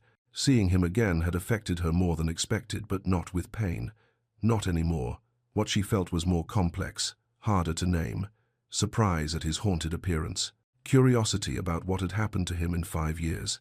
And yes, that unexpected pity. He looked like a man pursued by ghosts. She wondered if one of those ghosts was her. But whatever Adrian Blackwell's torments, they were his to carry. She had come to London to bury her father and face her past. She would not allow him to derail that purpose, would not give him power over the peace she'd cultivated so carefully. By the time she reached Harrow House, her composure had returned, solid as stone. At Blackwell House, Adrian dismissed his valet and poured whiskey with shaking hands. The truth he could no longer escape. She wasn't plain. She had never been plain. He had been blind, arrogant, cruel beyond measure. And now she had returned as a woman of substance, of purpose, of quiet strength, while he remained exactly what he'd always been. A hollow title in expensive clothing. A man who had accomplished nothing that mattered. He could not let her leave London without truly speaking to her, without attempting real amends. Even if she rejected him, when she rejected him, he had to try. He sat at his desk and drafted a letter requesting a private audience. 5 versions later, they all sounded self-serving, manipulative, desperate. He burned them all and watched the words turn to ash. The night before the memorial, Evelyn stood at her window, overlooking London's glittering lights. Tomorrow she would face the entirety of society that had dismissed her. Tomorrow she would eulogize a father who had never defended her, had never valued her enough to respond to a single letter.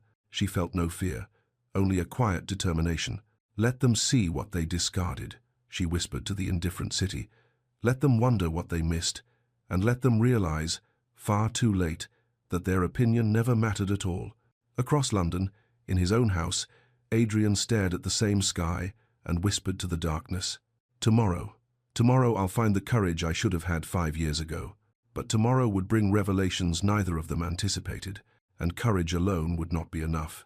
The morning of the memorial dawned grey and threatening, clouds hanging low over London like a widow's veil. Street, James Church on Piccadilly, began filling early with society's elite lords and ladies in elegant black, arriving in polished carriages, ostensibly to pay respects to a man most had barely known, but whose memorial service represented a social obligation they couldn't ignore. In the guest room at Harrow House, Evelyn dressed with careful deliberation. The black silk gown was the one concession to London fashion she'd made commission from the local seamstress, but acknowledging the city's mourning conventions. It fit her perfectly, elegant in its simplicity, speaking of respect without ostentation. Mrs. Wren, who had insisted on accompanying Evelyn to London despite protests, helped arrange her hair. The older woman's weathered hands were surprisingly deft, pulling Evelyn's light brown locks into a simple style that was elegant precisely because it didn't try too hard. Pulled back to reveal her face rather than hide it. "Hold your head high, miss," Mrs. Wren said softly, meeting Evelyn's eyes in the mirror. "You've nothing to be ashamed of, and they've much to answer for." Evelyn smiled at her reflection, not the uncertain girl who had left London 5 years ago, but a woman who knew her worth. "Thank you, Mrs. Wren, for everything. Just speaking truth, miss, as you taught me to do." The arrival at St. James' Church was precisely choreographed for maximum social impact. Lady Beatrice, resplendent in black bombazine with jet beading, descended from the carriage first. Then Evelyn, her hand steady as she accepted the footman's assistance. They walked up the church steps together. Propriety demanded the appearance of familial unity, and whispers rippled through the assembled mourners like wind through wheat. "Is that truly the Harrow girl? She looks so different. No, wait, she looks the same, but somehow. I heard she's been running some sort of charity school in Cornwall." How provincial. Evelyn heard every word. 5 years ago, they would have destroyed her. Now they simply confirmed what she already knew. London society remained exactly as shallow as she remembered. She kept her spine straight, her expression composed, and followed Beatrice down the aisle to the front pew reserved for family. Adrian had arrived early, positioning himself toward the back of the church, partially obscured by a pillar. He told himself he was here to pay respects to Lord Harrow, a man he'd met perhaps twice in his life, with whom he'd exchanged perhaps a dozen words total. The lie was transparent even to himself. He was here to see her. When Evelyn entered, he catalogued every detail with the desperate attention of a drowning man grasping at flotsam, the straight spine that spoke of inner strength rather than rigid propriety, the quiet dignity in her movements, the way she didn't flinch under society's scrutiny, didn't shrink or apologize for occupying space. She had become magnificent. "Blackwell," Lord Henry's voice made him start. "Didn't expect to find you lurking in corners. That's not your usual style." Adrian turned to find his friend regarding him with knowing eyes. "Simply arrived early." Henry's gaze followed Adrian's to where Evelyn sat in the front pew. "That's the Harrow girl, isn't it? Hardly recognize her. She's got rather a presence about her now." "Does she?" Adrian said flatly. "You've noticed it too, then? Interesting." Henry settled into the pew beside him. This should be an intriguing service. He had no idea how right he was. The service began with traditional elements, the vicar's eulogy emphasizing Lord Harrow's largely fabricated virtues, hymns sung by a congregation that had never known the deceased, the drone of familiar prayers that provided comfort through their very familiarity. Evelyn sat beside Beatrice in the front pew, her expression serene but distant, as if she were present in body, but her mind occupied some other, more meaningful space. Adrian couldn't take his eyes off her. Then the vicar announced, "Lord Harrow's daughter, Lady Evelyn, has prepared some words of remembrance." Beatrice's head whipped toward Evelyn, shock poorly concealed. Her hand shot out to grasp Evelyn's wrist, her whisper urgent and carrying. "You can't possibly. It's inappropriate. Women don't speak at." Evelyn gently but firmly removed Beatrice's hand from her arm. Without a word, she rose and moved to the lectern with calm purpose. The congregation shifted, uncertain. This was irregular, unseemly. Women didn't deliver eulogies, didn't address assemblies, didn't claim public voice in matters of consequence. Evelyn stood before them, before all of London society, and began to speak. "My father was not a perfect man," she said, her voice clear and steady. "I do not stand before you to claim otherwise." A ripple of shock moved through the church. Society eulogies were meant to be glowing fabrications, careful constructions that elevated the deceased beyond the reality of their actual lives. Honesty was almost scandalous. "He was a man of his time and class," Evelyn continued, "with all the limitations that implies. He taught me, though perhaps not in the way he intended, that worth must be self-determined, not assigned by others." Adrian's hands gripped the pew in front of him, until his knuckles went white. I learned from his absence to value presence, Evelyn said, her eyes scanning the congregation with calm assessment. From his silence to value voice. From his inability to see me clearly to see myself with clarity. Every word felt aimed at Adrian personally, though she never looked in his direction. He wanted to stand up, to shout that he understood, that he saw her now, that he'd been catastrophically wrong. He remained frozen, unable to move. But I also learned that exile can be education. Evelyn's voice softened slightly. That dismissal can be freedom, that being forgotten by society can mean being remembered by oneself. Her gaze swept across the assembled elite, touching briefly on faces that had mocked her, dismissed her, found her unworthy of notice. Many of you have not thought of me in years. I suspect some don't remember me at all. A small smile touched her lips. I assure you, the feeling is mutual. Somewhere in the middle pews, Lady Thornbury made a small sound of outrage. My father gave me life, Evelyn concluded, and for that I'm grateful. What I've done with that life has been entirely my own. I hope, in his own way, he might have been proud of the woman his daughter became, not despite his neglect, but because of my refusal to be defined by it. She returned to her seat in silence so complete that the rustle of her skirts seemed deafening. The vicar, clearly uncertain how to proceed after such an unprecedented address, cleared his throat and moved hurriedly into the closing prayers. After the service, a receiving line formed outside the church, a social ritual as choreographed as a dance. Evelyn stood with Beatrice, accepting condolences with grace that most attendees found unsettling, precisely because it was genuine rather than performed. "So sorry for your loss, my dear," Lady Pemberton gushed, her eyes sharp with curiosity. "And we're all simply fascinated by your school endeavor. How quaint. Educational empowerment for women is many things, Lady Pemberton," Evelyn replied with a smile. "Quaint is not among them." Lady Pemberton blinked, uncertain whether she'd been insulted. Cecilia Thornbury approached with her mother, both wearing expressions of poorly concealed disdain.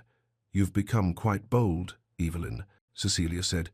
"Cornwall has made you rather outspoken." "Cornwall didn't make me anything, Cecilia," Evelyn responded calmly. "It simply removed the impediments to becoming myself." The younger woman's mouth opened, then closed. She had no response to someone who refused to play by the established rules of social combat. As the crowd thinned, Evelyn saw him approaching. Adrian Blackwell moved through the dispersing mourners with the careful determination of someone who had rehearsed this moment 1,000 times and still felt wholly unprepared. Mrs. Wren had stepped away to speak with the vicar. Evelyn stood alone on the church steps, and she didn't flee, didn't look away. She simply waited with that calm that Adrian was beginning to realize was her greatest strength. "Lady Evelyn," his voice came out rougher than intended, "your words today were remarkable." "Were they?" She tilted her head slightly. "I simply spoke honestly. Perhaps that's remarkable in this context." The gentle barb landed precisely where she'd aimed it.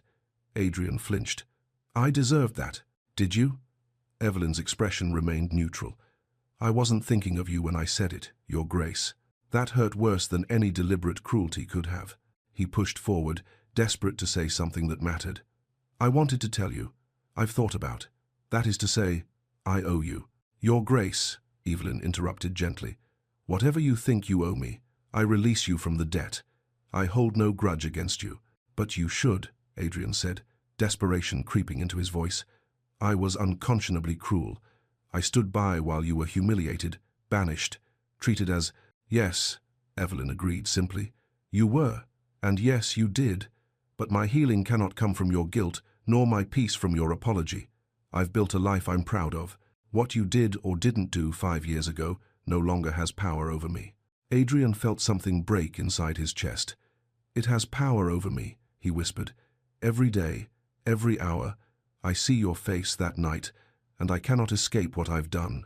For the first time in the conversation, Evelyn truly looked at him, really looked, her grey-blue eyes searching his face with an assessment that felt like being laid bare. What she saw made her voice soften slightly. "Then perhaps you should examine why you did it, Your Grace, not for my benefit, but for your own." Before he could respond, a familiar poisonous voice interrupted. "Your Grace, how kind of you to attend." Lady Beatrice appeared with perfectly timed malice. "Evelyn, we mustn't monopolize the Duke's time with our provincial concerns." Adrian surprised himself by responding immediately. Lady Evelyn's concerns are anything but provincial, Lady Beatrice. Her educational work in Cornwall has garnered significant respect. Beatrice's expression flickered with shock. The Duke of Blackwell defending her dismissed stepdaughter was entirely outside the expected script. "If you'll both excuse me," Evelyn said calmly, "I have appointments to keep." She nodded politely and descended the church steps toward a waiting carriage, leaving Adrian standing beside a stunned Beatrice.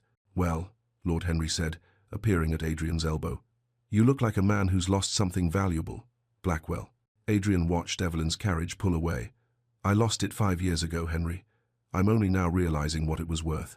His friend's expression turned uncharacteristically serious. "Then you'd better determine whether you want to spend your life regretting it or attempting to earn what you don't deserve." Inside the carriage alone, having sent Mrs. Wren ahead, Evelyn allowed herself to feel the encounter's full impact. Not pain, not anymore, but a deep sadness for the man Adrian had become, or perhaps always had been. There was something genuinely broken in him, something that ate at him from the inside. She wondered if his ghosts gave him any peace at all. But whatever Adrian Blackwell's torments, they were his to carry. She had come to London to prove she'd survived, to honor her father in the only way she could, with honesty. She'd done that. Tomorrow, she would visit the British Museum, perhaps a gallery. Then she would return to Cornwall within the week. There was no room in her life for a duke's belated regrets.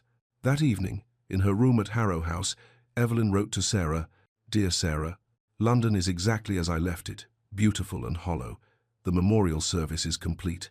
I spoke honestly about my father, and I believe he would have understood, if not approved. I find myself profoundly grateful for my real life, far from here, for students who value learning over fashion, for purpose over position, for substance over show. I will return home soon. With affection, Miss Evelyn." Across London, in his study at Blackwell House, Adrian pulled out the locked drawer. Inside lay 5 years of secret penance, newspaper clippings about Street Morwen School, investigation reports tracking Evelyn's welfare, copies of bank drafts sent anonymously to fund her work, evidence of care too cowardly to show its face. It meant nothing. She didn't know, and even if she knew, she wouldn't care. She'd made that abundantly clear. He couldn't let her leave London without understanding, without seeing that he was capable of change, not through words, which had always failed him, but through actions. He pulled out fresh paper and began writing. Not to Evelyn, but to his solicitor. "I wish to make a public donation to Street Morwen School for Women in Cornwall in the amount of £1,000. The donation is to be attributed to me personally, with my full support and endorsement of Lady Evelyn Harrow's educational work made known." If she would not accept his words, perhaps she would be forced to acknowledge his actions. It was a beginning, however inadequate, and Adrian Blackwell was running out of time.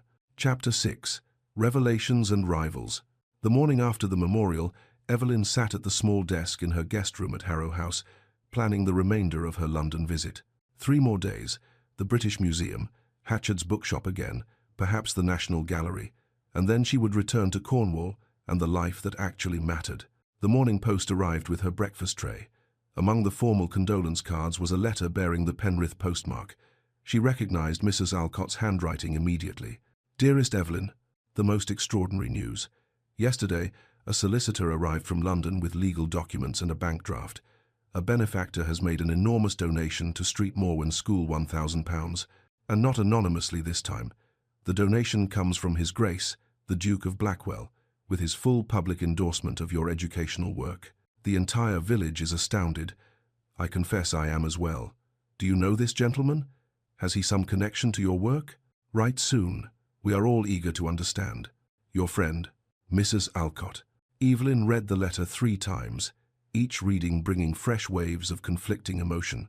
Adrian, the Duke of Blackwell. He'd made a public donation? Her mind raced backward through the years.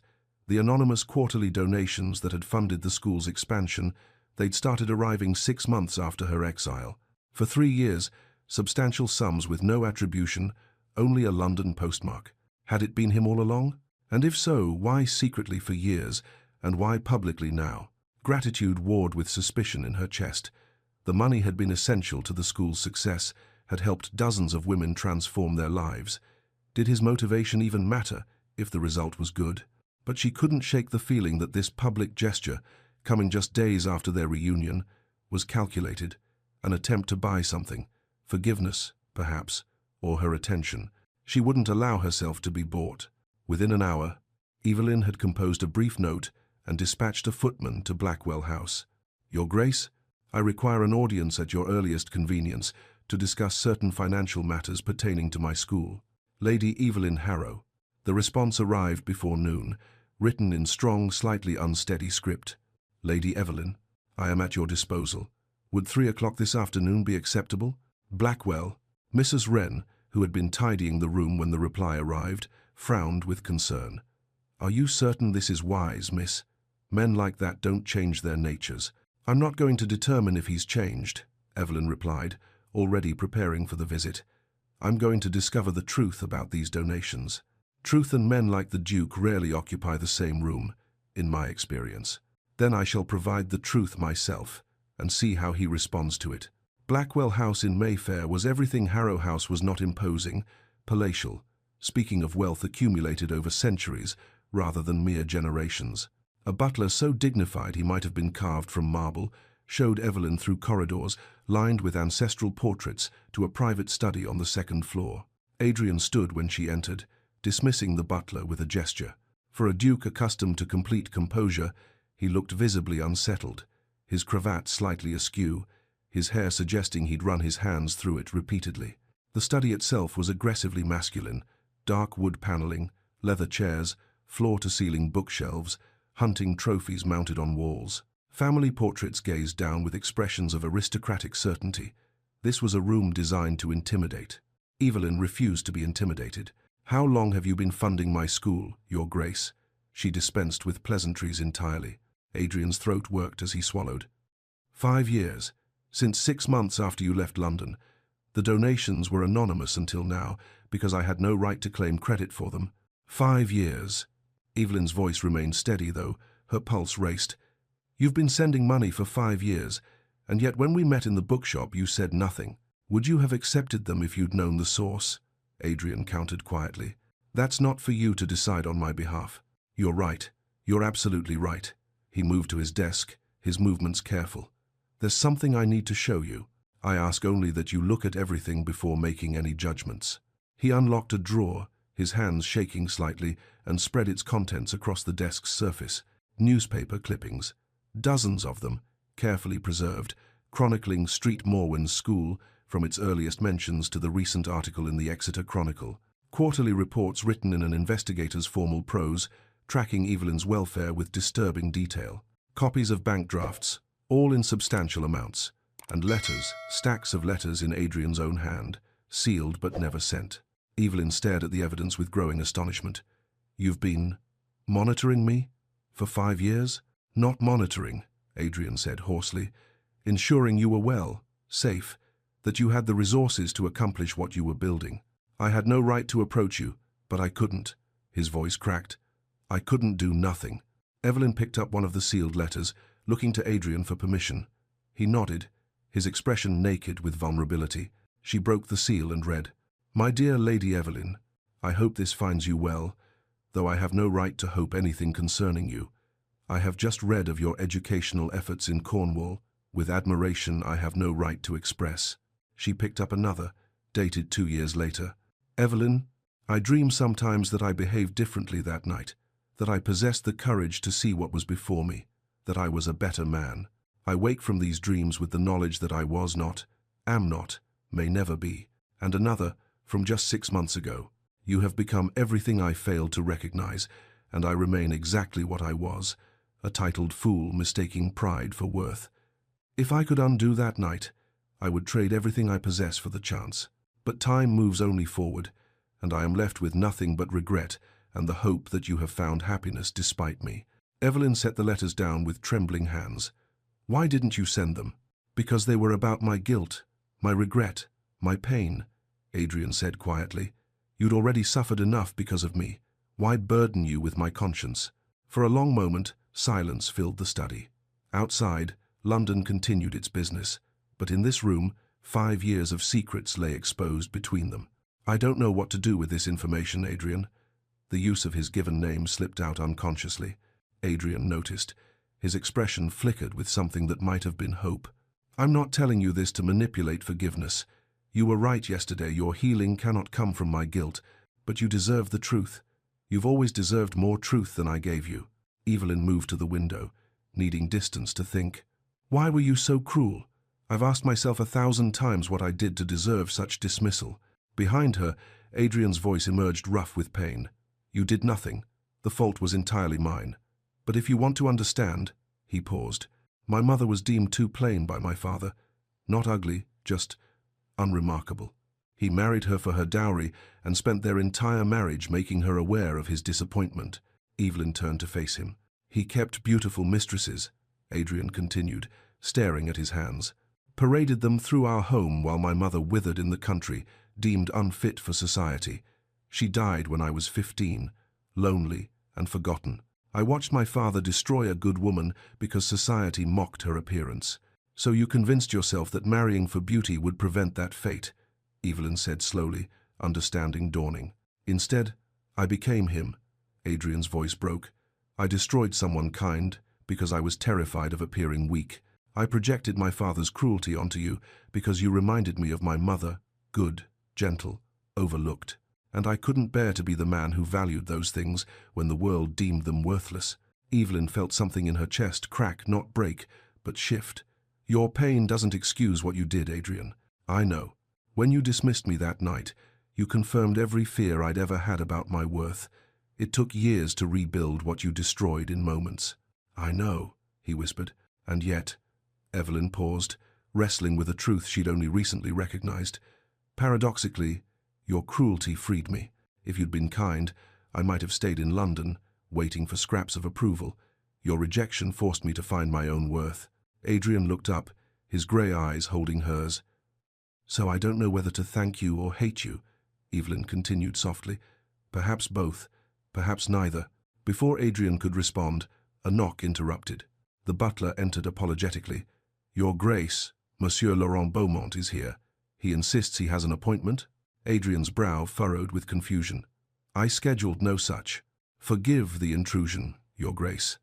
A man entered behind the butler, tall, handsome, perhaps 42, dressed in impeccably tailored French fashion. His warm brown eyes found Evelyn immediately, and his face lit with genuine pleasure. Lady Evelyn, what a delightful surprise. Monsieur Beaumont. Evelyn couldn't help but smile. I didn't expect to see you in London. Adrian's eyes darted between them, his jaw tightening. You two are acquainted? I had the pleasure of meeting Lady Evelyn 3 months ago in Exeter, Laurent said smoothly, his English accented but perfect. At the gallery exhibition of her remarkable paintings, he turned to Evelyn, his attention complete and flattering. I've come to London specifically to propose that you exhibit your Unseen series here, in a proper London gallery. Your work deserves metropolitan recognition. That's very kind. But I've also come, Laurent continued, his voice dropping to a more intimate register, if I may be bold, to continue our conversation about my other proposal. Adrian's hands clenched at his sides. Other proposal? Evelyn felt heat rise to her cheeks. Monsieur Beaumont has suggested I consider expanding the school's reach to France. He's offered to help establish sister institutions in Paris and Lyon. Lady Evelyn's vision for women's education is revolutionary, Laurent explained, his admiration obvious. I've been trying to convince her that Cornwall, while charming, limits her potential impact.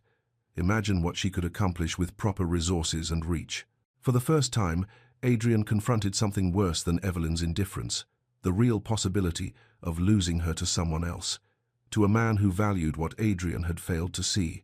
Monsieur Beaumont, I appreciate your confidence, Evelyn said carefully, but I've not yet decided. Of course, no pressure. Laurent's smile was warm, genuine.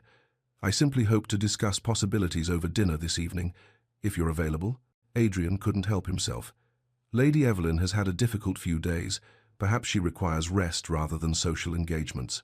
Evelyn's eyes cooled as she turned to him. I'm quite capable of managing my own schedule, Your Grace.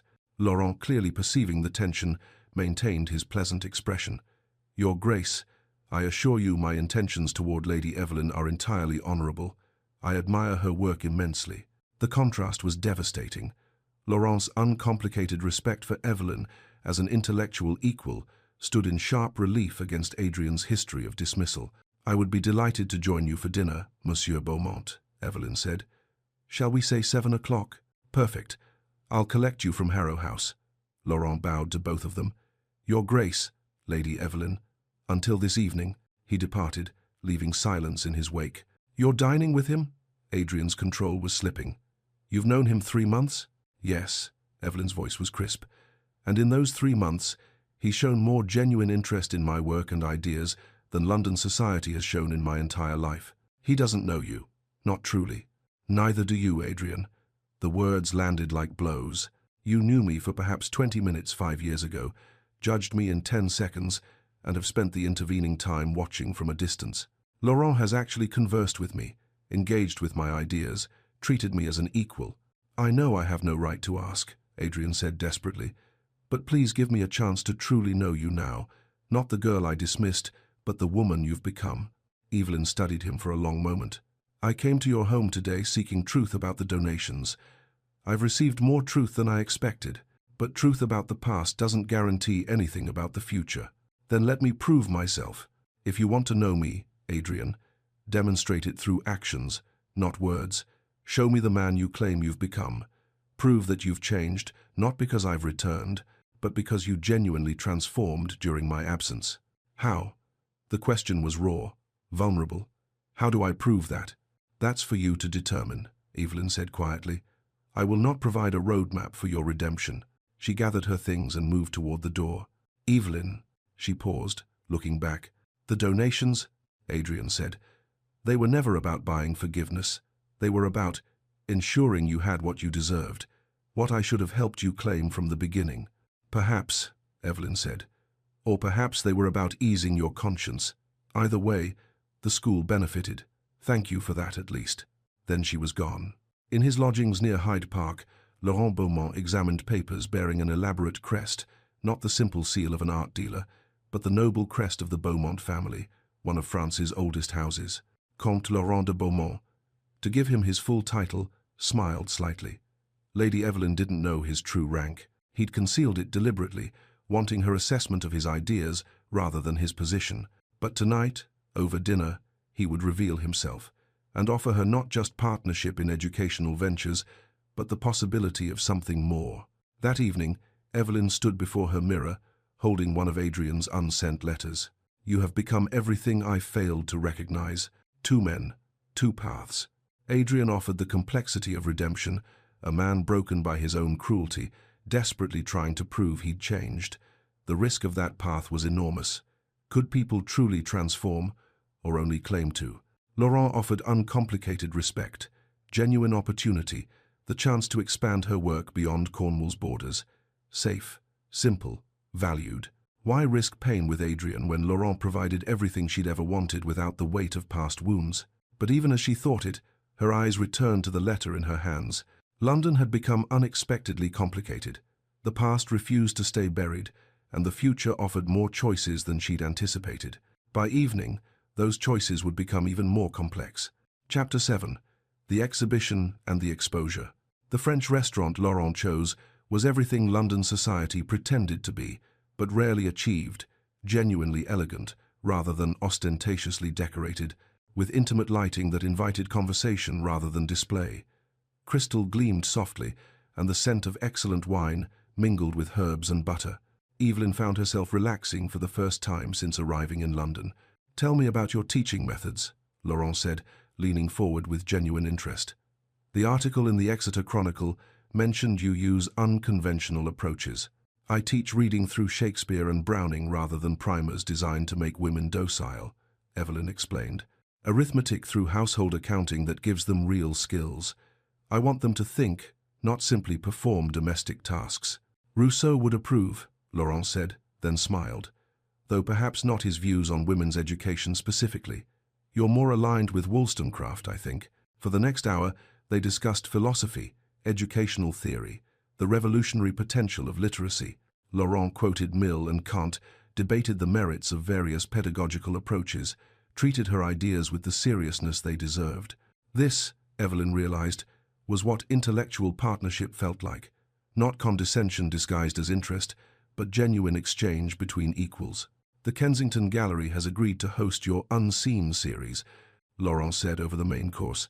A month-long exhibition, opening in 1 week if you consent. London needs to see what you've created. Evelyn set down her fork. My work was never intended for London's judgment.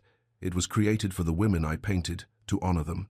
Precisely why London must see it, Laurent insisted. This city honors beauty that conforms, wealth that dazzles. Your paintings honor worth that society overlooks.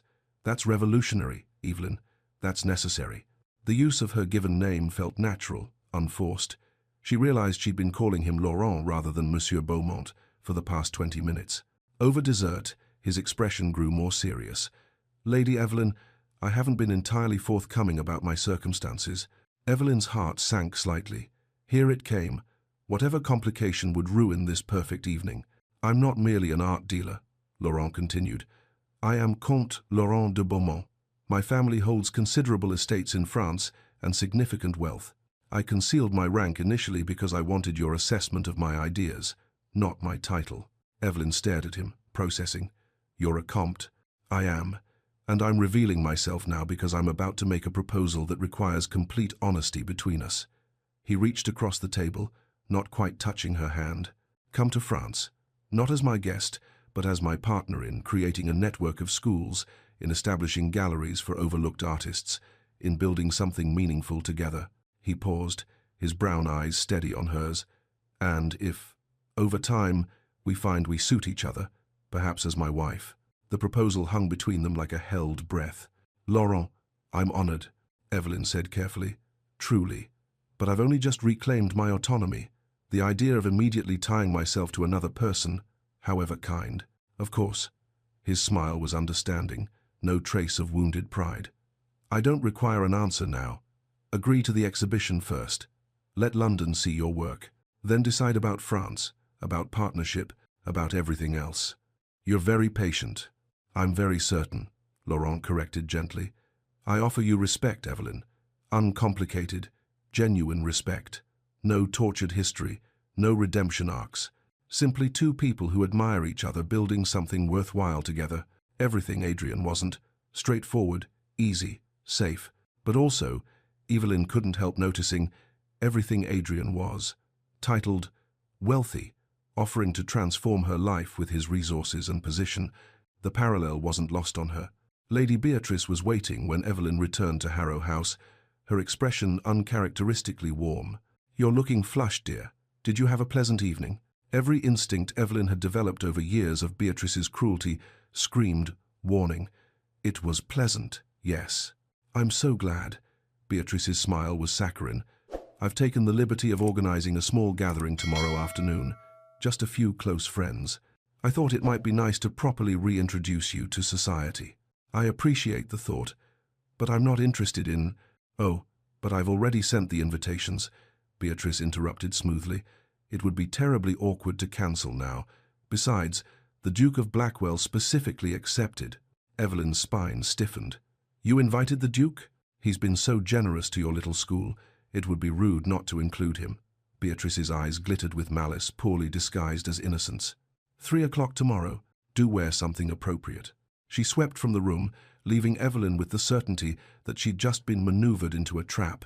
Across London, Adrian spent a sleepless night at his desk. If Evelyn wanted actions rather than words, he would provide them. By dawn, he drafted 3 documents that would irrevocably change his relationship with London society. The first was a letter to the Times. I write to publicly endorse Street Morwen School for Women in Cornwall, under the direction of Lady Evelyn Harrow.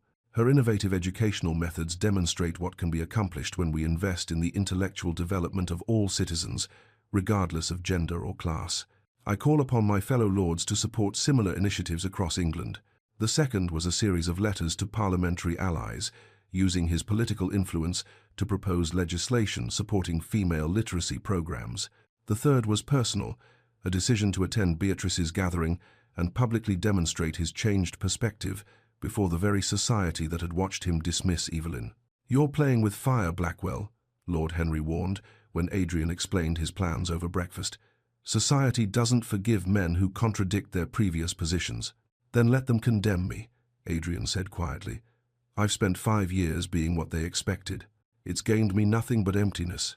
The afternoon gathering at Harrow House assembled like a tribunal. 20 guests crowded the drawing room, all members of the elite circle that had witnessed Evelyn's original humiliation. Lady Thornbury and Cecilia claimed the best seats. Lord Henry and his wife positioned themselves near the windows. Various other lords and ladies arranged themselves with the careful attention to hierarchy that London society had perfected over centuries. And, conspicuously, near the fireplace, stood the Duke of Blackwell. When Evelyn descended the stairs in afternoon dress of deep amber, simple but striking against her colouring, every eye turned. The whispers began immediately. She does carry herself better than she used to. Still plain, though, wouldn't you say? I heard the Comte de Beaumont is courting her. Can you imagine? Beatrice played the doting stepmother with theatrical perfection. My dear stepdaughter, who's accomplished so much in Cornwall, we're all simply fascinated by your quaint educational project. How charitable of you, Evelyn, Lady Thornbury contributed, to spend your time with fishermen's daughters. Such noble self-sacrifice. Evelyn recognized the setup, but couldn't see where it was leading. Yet, and we've all been fascinated, Beatrice continued with calculated innocence, by the Duke of Blackwell's sudden interest in women's education. Such a surprising passion for a man who once said, "Now, what was it exactly?" Before she could finish, Evelyn spoke clearly. The Duke said that he danced with ladies who enhanced his reputation, not diminished it. He said this about me 5 years ago, in a room much like this one. Shocked silence fell like a curtain. Many of you were present, Evelyn continued, her voice steady. Some of you laughed. All of you remembered it enough to gossip about it for months afterward. So let's not pretend we're discussing ancient, forgotten history. Adrian stood, drawing every eye. Lady Evelyn is correct.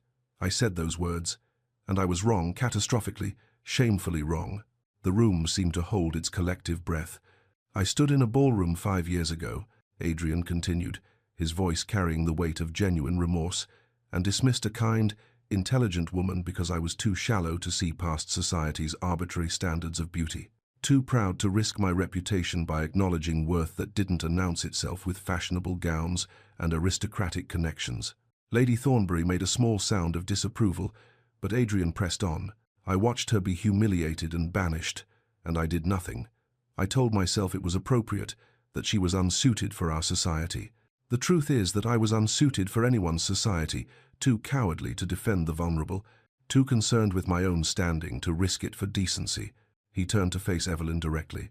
Lady Evelyn has built schools, educated hundreds of women, created art that honors human dignity. I've maintained estates and attended parties. She spent 5 years becoming someone worthy of admiration.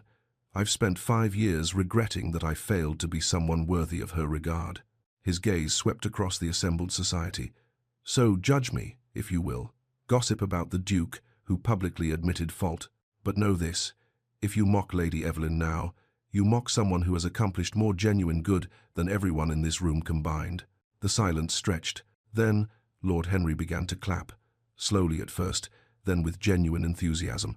Blackwell speaks truth. I was there that night. We were all cruel. Lady Evelyn deserved better than our contempt.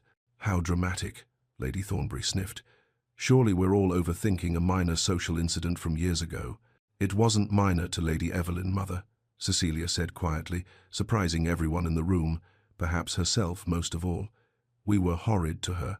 I was horrid to her. Beatrice, seeing her carefully orchestrated humiliation transforming into Adrian's redemption, unleashed her venom. How touching, Your Grace. Though one wonders if your sudden conscience is motivated by genuine remorse or by the fact that my stepdaughter has attracted the attention of a French comte. Perhaps you're less interested in making amends and more interested in preventing competition. To Evelyn's own surprise, she found herself defending Adrian. His Grace's motives are his own, Lady Beatrice, but his actions funding educational initiatives, advocating publicly for women's opportunities, speak more clearly than speculation. From the corner of the room, a tremulous voice interrupted. Lady Beatrice, perhaps we should discuss why you were so eager to banish Lady Evelyn 5 years ago. All eyes turned to Miss Henrietta Walsh, Lady Thornbury's pale companion, who looked terrified but determined. I'm sure I don't know what you mean, Beatrice said sharply. I was employed in the Harrow household 5 years ago, Henrietta continued, her voice growing stronger. "I overheard conversations between you and Lord Ashford, the affair you were conducting. You feared Lady Evelyn might innocently reveal something, so you orchestrated her exile." "That's a lie." Beatrice's composure cracked. "I heard the rumors too," another guest, Mrs. Peters, admitted reluctantly. "We all suppressed them out of courtesy, but Lord Ashford was quite indiscreet before his death." The room turned on Beatrice like a pack scenting blood. A widow having an affair was scandalous. Orchestrating a stepdaughter's banishment to conceal it was unforgivable. One by one, guests made excuses and departed, distancing themselves from Beatrice's toxic reputation with the ruthless efficiency London society had perfected. Within 20 minutes, only Adrian and Evelyn remained. Beatrice had fled to her chambers, her social standing in ruins. "I didn't want this," Evelyn said quietly, sinking into a chair. "I didn't come to London seeking revenge." "Perhaps justice finds its own way," Adrian offered. Evelyn looked at him with tired eyes. "Was Beatrice right? Are you motivated by competition with Laurent?" Adrian moved to sit across from her, maintaining respectful distance. "Jealousy? Yes. I won't pretend I'm not jealous of a man who had the sense to value you from the beginning. But that's not why I spoke today. I spoke because I've been a coward for 5 years, and I'm trying, perhaps failing, but trying to be better." A knock interrupted. A messenger handed Evelyn a note. She read it, her expression unreadable. "The Kensington Gallery exhibition opens in 3 days. Laurent has arranged everything. Will you do it?" Adrian asked. "I don't know. It means exposing my most vulnerable work to the society that rejected me." "Let me attend," Adrian said suddenly. "Not as a suitor, not to compete with Beaumont, but as someone who wants to support your work. You're under no obligation to acknowledge me, speak to me, or even notice my presence. But let me be there." Evelyn studied him for a long moment. "The exhibition isn't about you, Adrian. It's about the women I painted, the work I've built. If you attend, remember that." "I will." That evening, Evelyn stood at her window watching London's lights flicker in the gathering dusk. 2 men wanted her. Society had turned its vicious attention to Beatrice instead of her. And in 3 days, her art, her soul, really, would be displayed for judgment. The exhibition would expose more than paintings. It would reveal truths about beauty, worth, and the woman who'd been called plain. London wasn't prepared, but then again, London never was. Chapter 8. The Woman They Couldn't Forget. 3 days later, the Kensington Gallery had been transformed into something extraordinary. The walls were draped in deep blue fabric that made Evelyn's paintings luminous against the backdrop, each portrait lit to perfection. 20 works comprised the Unseen series, fishwives with weathered faces and kind eyes, teachers with ink-stained fingers and patient smiles, widows who had built businesses from grief, students whose hunger for knowledge radiated from the canvas. Each woman painted with profound dignity, capturing strength that society habitually overlooked. But in the gallery's place of honor, commanding attention the moment one entered, hung The Girl They Called Plain. Evelyn's self-portrait from 5 years ago arrested the eye with its raw vulnerability. The girl in faded lilac muslin stood half-hidden by potted palms at a ball, her grey-blue eyes holding quiet sadness, but also unmistakable dignity. Evelyn had painted her younger self with such tenderness, such compassion, that she became heartbreakingly beautiful, not despite her pain, but encompassing it. "It's perfect," Laurent said, standing beside Evelyn as guests began to arrive. "Everything is perfect." Evelyn wore deep blue silk that matched the walls, simple and elegant, her hair arranged loosely, but her hands trembled slightly as London's elite filtered through the gallery doors. "What if they hate it?" she whispered. "Then they're fools," Laurent replied firmly, "and their opinion will not matter." But it would matter, Evelyn knew, not because she needed their validation, but because their reaction would reveal whether anything had truly changed in 5 years, in them, in her, in the world they both inhabited. The turnout was surprising. The scandal surrounding Beatrice had paradoxically increased interest in Evelyn. Everyone wanted to see the woman at the center of society's latest drama. Lord Henry arrived with his wife, both greeting Evelyn with genuine warmth. Cecilia Thornbury appeared without her mother, her expression uncertain but curious. Various lords and ladies circulated with champagne and assessment. Art critics from major newspapers moved through the exhibition with notebooks, their faces thoughtful. Educational reformers clustered near the portraits of Evelyn's students, discussing possibilities in urgent whispers, and notably, near the back of the gallery, the Duke of Blackwell stood alone.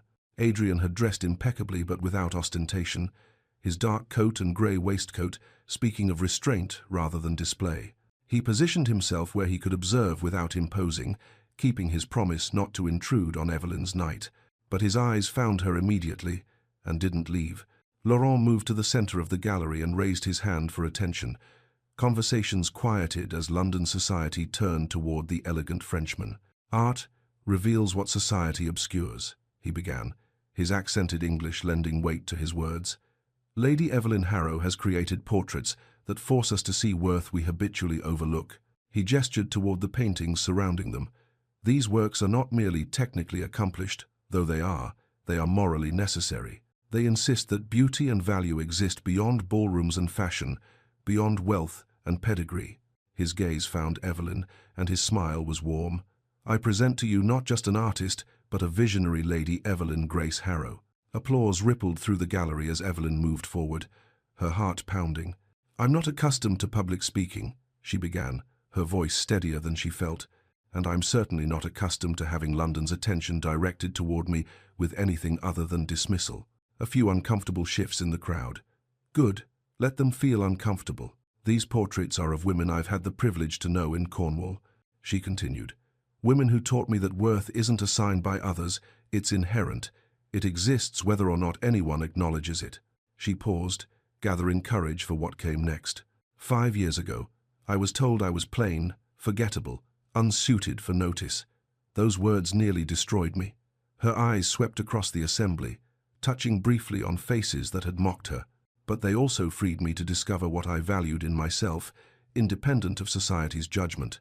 Adrian's hands clenched at his sides, though Evelyn couldn't see him from where she stood. "I hope these paintings make you uncomfortable," Evelyn said quietly. "I hope they force you to question who you see and who you overlook. I hope they remind you that dismissing someone says more about your limited vision than their limited worth." The silence that followed was profound. Then someone began to clap, not Lord Henry this time, but Cecilia Thornbury. Others joined gradually, the applause building until it filled the gallery. As guests dispersed to examine the paintings more closely, critics made notes with furrowed brows. One muttered to his colleague, "Revolutionary in subject and execution. This will cause quite a stir." Cecilia approached Evelyn during a quiet moment, her expression vulnerable in a way Evelyn had never seen. "I was cruel to you," she said without preamble. "Not just 5 years ago, but every time we encountered each other. I'm sorry. Your work it's extraordinary." Evelyn studied the young woman who had once laughed at her dismissal. "Thank you, Cecilia. That means more than you might realize." "I think I was jealous," Cecilia admitted. "You had something I didn't purpose, conviction. I've spent my whole life being ornamental. You've spent yours being meaningful. It's not too late to change that," Evelyn said gently. Cecilia's eyes brightened. "Do you truly think so?" "I know so." Across the gallery, Adrian stood before the girl they called plain, utterly transfixed. He saw her now, really saw her. The girl in lilac standing isolated at a ball, her expression holding quiet dignity, despite obvious pain. The way Evelyn had painted herself revealed everything. She had known her worth even then. She had seen herself clearly worthy, beautiful in her vulnerability, deserving of notice and care. He was the one who had been blind. "That's her, isn't it?" someone whispered nearby. "From that night at the Ashford ball, the Duke's been staring at it for 20 minutes, another voice murmured. "Quite telling, wouldn't you say?" Adrian didn't care. Let them whisper. Let them judge. This painting was evidence of how completely he had failed someone who deserved infinitely better. "You painted yourself with such tenderness," a quiet voice said beside him. Adrian startled. Evelyn had approached silently, now standing at his shoulder, both of them gazing at her younger self. "Even after everything," he continued, his voice rough, "you saw worth in her." "I had to," Evelyn replied softly. "No one else did." "I did." The words escaped before Adrian could stop them. "I see it now. I saw it then, if I'm honest, but I was too afraid to acknowledge it." Evelyn turned to look at him fully. "Why afraid?" Adrian's throat worked. "Because if I admitted I saw worth in someone society dismissed, I'd have to question every other assumption I built my life upon. It was easier to be cruel than to be honest. Before Evelyn could respond, Laurent appeared with champagne and protective concern. "You're being monopolized, my dear," he said, his hand coming to rest at the small of Evelyn's back, proprietary but respectful. Several patrons wished to discuss commissioning work. The contrast between the two men was stark. Laurent, open and solicitous. Adrian, tortured and uncertain. "Of course," Evelyn said. "Adrian, if you'll excuse me." She allowed Laurent to guide her away, leaving Adrian alone with the portrait of the girl he'd destroyed. Midway through the evening, Laurent drew Evelyn into a quieter corner of the gallery. "The exhibition is a triumph," he said, his brown eyes warm. "London sees your talent, Evelyn, but this city will always be complicated for you. Too much history, too much pain." He took her hand gently. "Come to France with me. We'll establish schools together, create galleries for overlooked artists. You can paint, teach, build something entirely yours, without the weight of painful memories." His voice dropped lower, more intimate. "And if, in time, you find you can trust me, care for me, perhaps even love me, I would be honored. But even if not, I offer you partnership and respect." "Laurent." "I sail in 4 days," he said. "I can delay passage if you need more time, but I hope you'll say yes." Across the gallery, Adrian saw the intimate conversation, saw Laurent's earnest expression, saw Evelyn's considering posture. Panic seized him. If she left for France, he would lose any chance of proving he'd changed, of building something real with the only woman who had ever mattered. In a breach of all social protocol, Adrian moved to the center of the gallery and raised his voice. "If I might have everyone's attention, please." Conversations halted. Every eye turned to the Duke, who looked uncharacteristically disheveled, emotional rather than composed, vulnerable rather than controlled. "I want to publicly acknowledge something that should have been said 5 years ago," Adrian began, his voice carrying through the sudden silence. "Lady Evelyn Harrow is one of the most remarkable people I've ever encountered." Gasps rippled through the crowd. "I dismissed her once because I was shallow, proud, and blind to anything that didn't conform to my narrow expectations. I've spent 5 years trying to make amends from a distance because I was too cowardly to face her directly." His eyes found Evelyn's across the room. "I funded her school not out of guilt, though I have abundant guilt, but out of genuine belief in her vision. I wrote letters I never sent because I had no right to burden her with my regret. I've watched from afar as she accomplished more genuine good than I've managed in my entire privileged life." Society stood frozen, scandalized and fascinated in equal measure. "Evelyn," Adrian said, his voice breaking slightly, "I'm not asking you to forgive me. I'm not asking you to choose me over a man who's been nothing but respectful and worthy. I'm simply asking you to know that you changed me, not by returning to London, but by existing in the world as someone I failed so completely." Silence stretched like glass about to shatter. Then Lord Henry began to applaud, slowly at first, then with genuine enthusiasm. Others joined, not everyone, but enough. Laurent watched Evelyn's face carefully, seeing emotions flicker surprise, pain, something softer he couldn't quite identify. And Evelyn, standing in the center of London, society's attention, walked through the silent gallery until she stood directly before Adrian. "Adrian Blackwell," she said clearly, "you've made a spectacle of yourself." A pause. Then her mouth curved in a slight smile. "But perhaps you needed to. Perhaps we both needed this, for you to be vulnerable and for me to witness it." She took a breath. "You hurt me terribly 5 years ago. That pain was real and profound, and it changed the course of my life." Adrian's face crumpled, but Evelyn continued, "And yet, I can't entirely regret it. If you'd been kind that night, I might have married you, a girl desperate for approval, waiting on your attention. I would have been miserable, and you would have remained exactly as you were." Understanding dawned in Adrian's eyes. "These 5 years forced both of us to become people we weren't," Evelyn said. "You learned to question your assumptions. I learned to value my worth, independent of anyone's validation." She turned to Laurent, her expression tender. "Laurent, you've offered me respect, opportunity, genuine partnership. These are precious gifts, and I'm honored by them. But," Laurent said gently, already knowing, "if I went to France with you now, I'd be running again. Not from cruelty this time, but from complexity, from unfinished business." Laurent nodded with understanding grace. "Then you must stay and finish it." He raised her hand to his lips. When you're ready for France, if you're ever ready, write to me. The offer stands indefinitely. He departed with dignity, leaving Evelyn and Adrian facing each other while London society watched with bated breath. Adrian, Evelyn said quietly, I don't know if I can love you. Too much has happened. Too much hurt exists between us. I know, he whispered, but I'm willing to discover if we can build something new. Not a resurrection of what might have been 5 years ago, but something entirely different. Hope flickered in Adrian's eyes. We start as acquaintances becoming friends, Evelyn continued. You prove through sustained action, not grand gestures, but daily choices, that you've genuinely changed, and I remain autonomous. My school, my work, my life remain mine. I want nothing less, Adrian said fervently. I don't want to rescue you or complete you. I want to know you as you actually are, and, if I'm extraordinarily fortunate, earn your partnership. Evelyn extended her hand. Then let us begin again, Adrian Blackwell. He took it carefully, as if she might shatter. Around them, applause erupted, genuine this time, celebrating not scandal but possibility. 3 months later, on a December afternoon in Cornwall, snow fell softly over Thornfield Cottage's garden. Evelyn stood among the winter roses' hardy blooms that refused to surrender to cold, and watched Adrian approach along the cliff path. He came to Cornwall every fortnight now, not to court her in traditional ways, but to participate in the school's work. He taught mathematics to advanced students, helped repair the building, treated fishermen's daughters with the same respect he showed duchesses. He had become, slowly and through sustained action, someone worth knowing.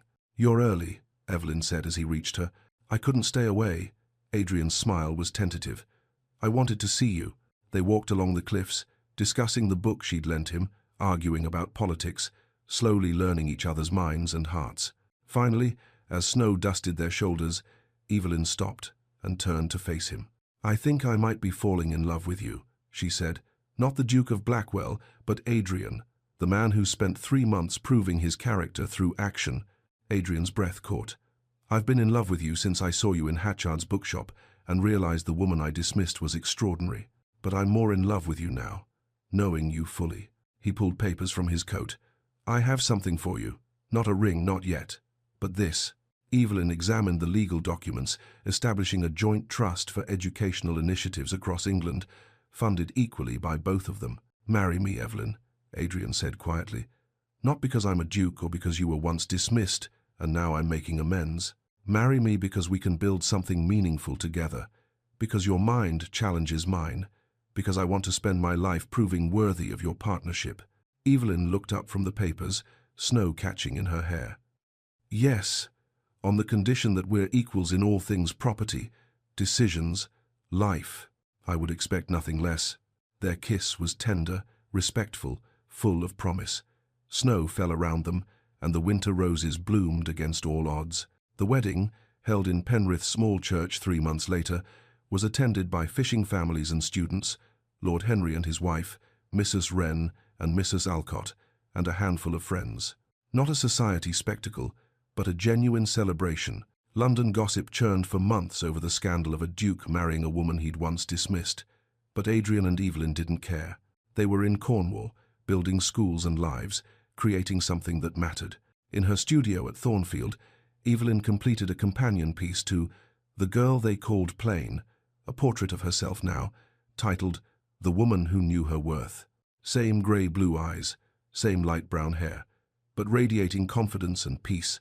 Years later, when people asked Evelyn about her extraordinary life, she would smile and say, They said I was plain, forgettable, unsuited for notice. They were wrong. But their wrongness freed me to discover what I was always meant to be. Not a woman defined by society's gaze, but a woman who chose herself, again and again, until someone finally saw what had always been there. And Adrian, overhearing, would add quietly, I thought I knew what beauty was, decorative, fashionable, socially advantageous. I was catastrophically wrong. Real beauty is courage, purpose, resilience, and I nearly missed it entirely. On a cliff top in Cornwall, as the sun set over the endless sea, 2 figures stood side by side, neither leading nor following, but walking together as equals. Behind them, Street Morwen's school glowed with lamplight, dozens of students learning, growing, becoming. Before them, the sea stretched toward limitless possibility, and Evelyn Grace Harrow, the woman they'd called plain, the woman they couldn't forget, knew she had finally found exactly where she belonged. If Evelyn's journey from dismissal to triumph moved you, like this video and subscribe for more stories of resilience and redemption. Comment: what would you say to someone who once underestimated you? Next story drops tomorrow. The governess he scorned returns as the heiress he desperately needs. Don't miss it. Remember, you were never the problem. Their vision was. See you in the next story.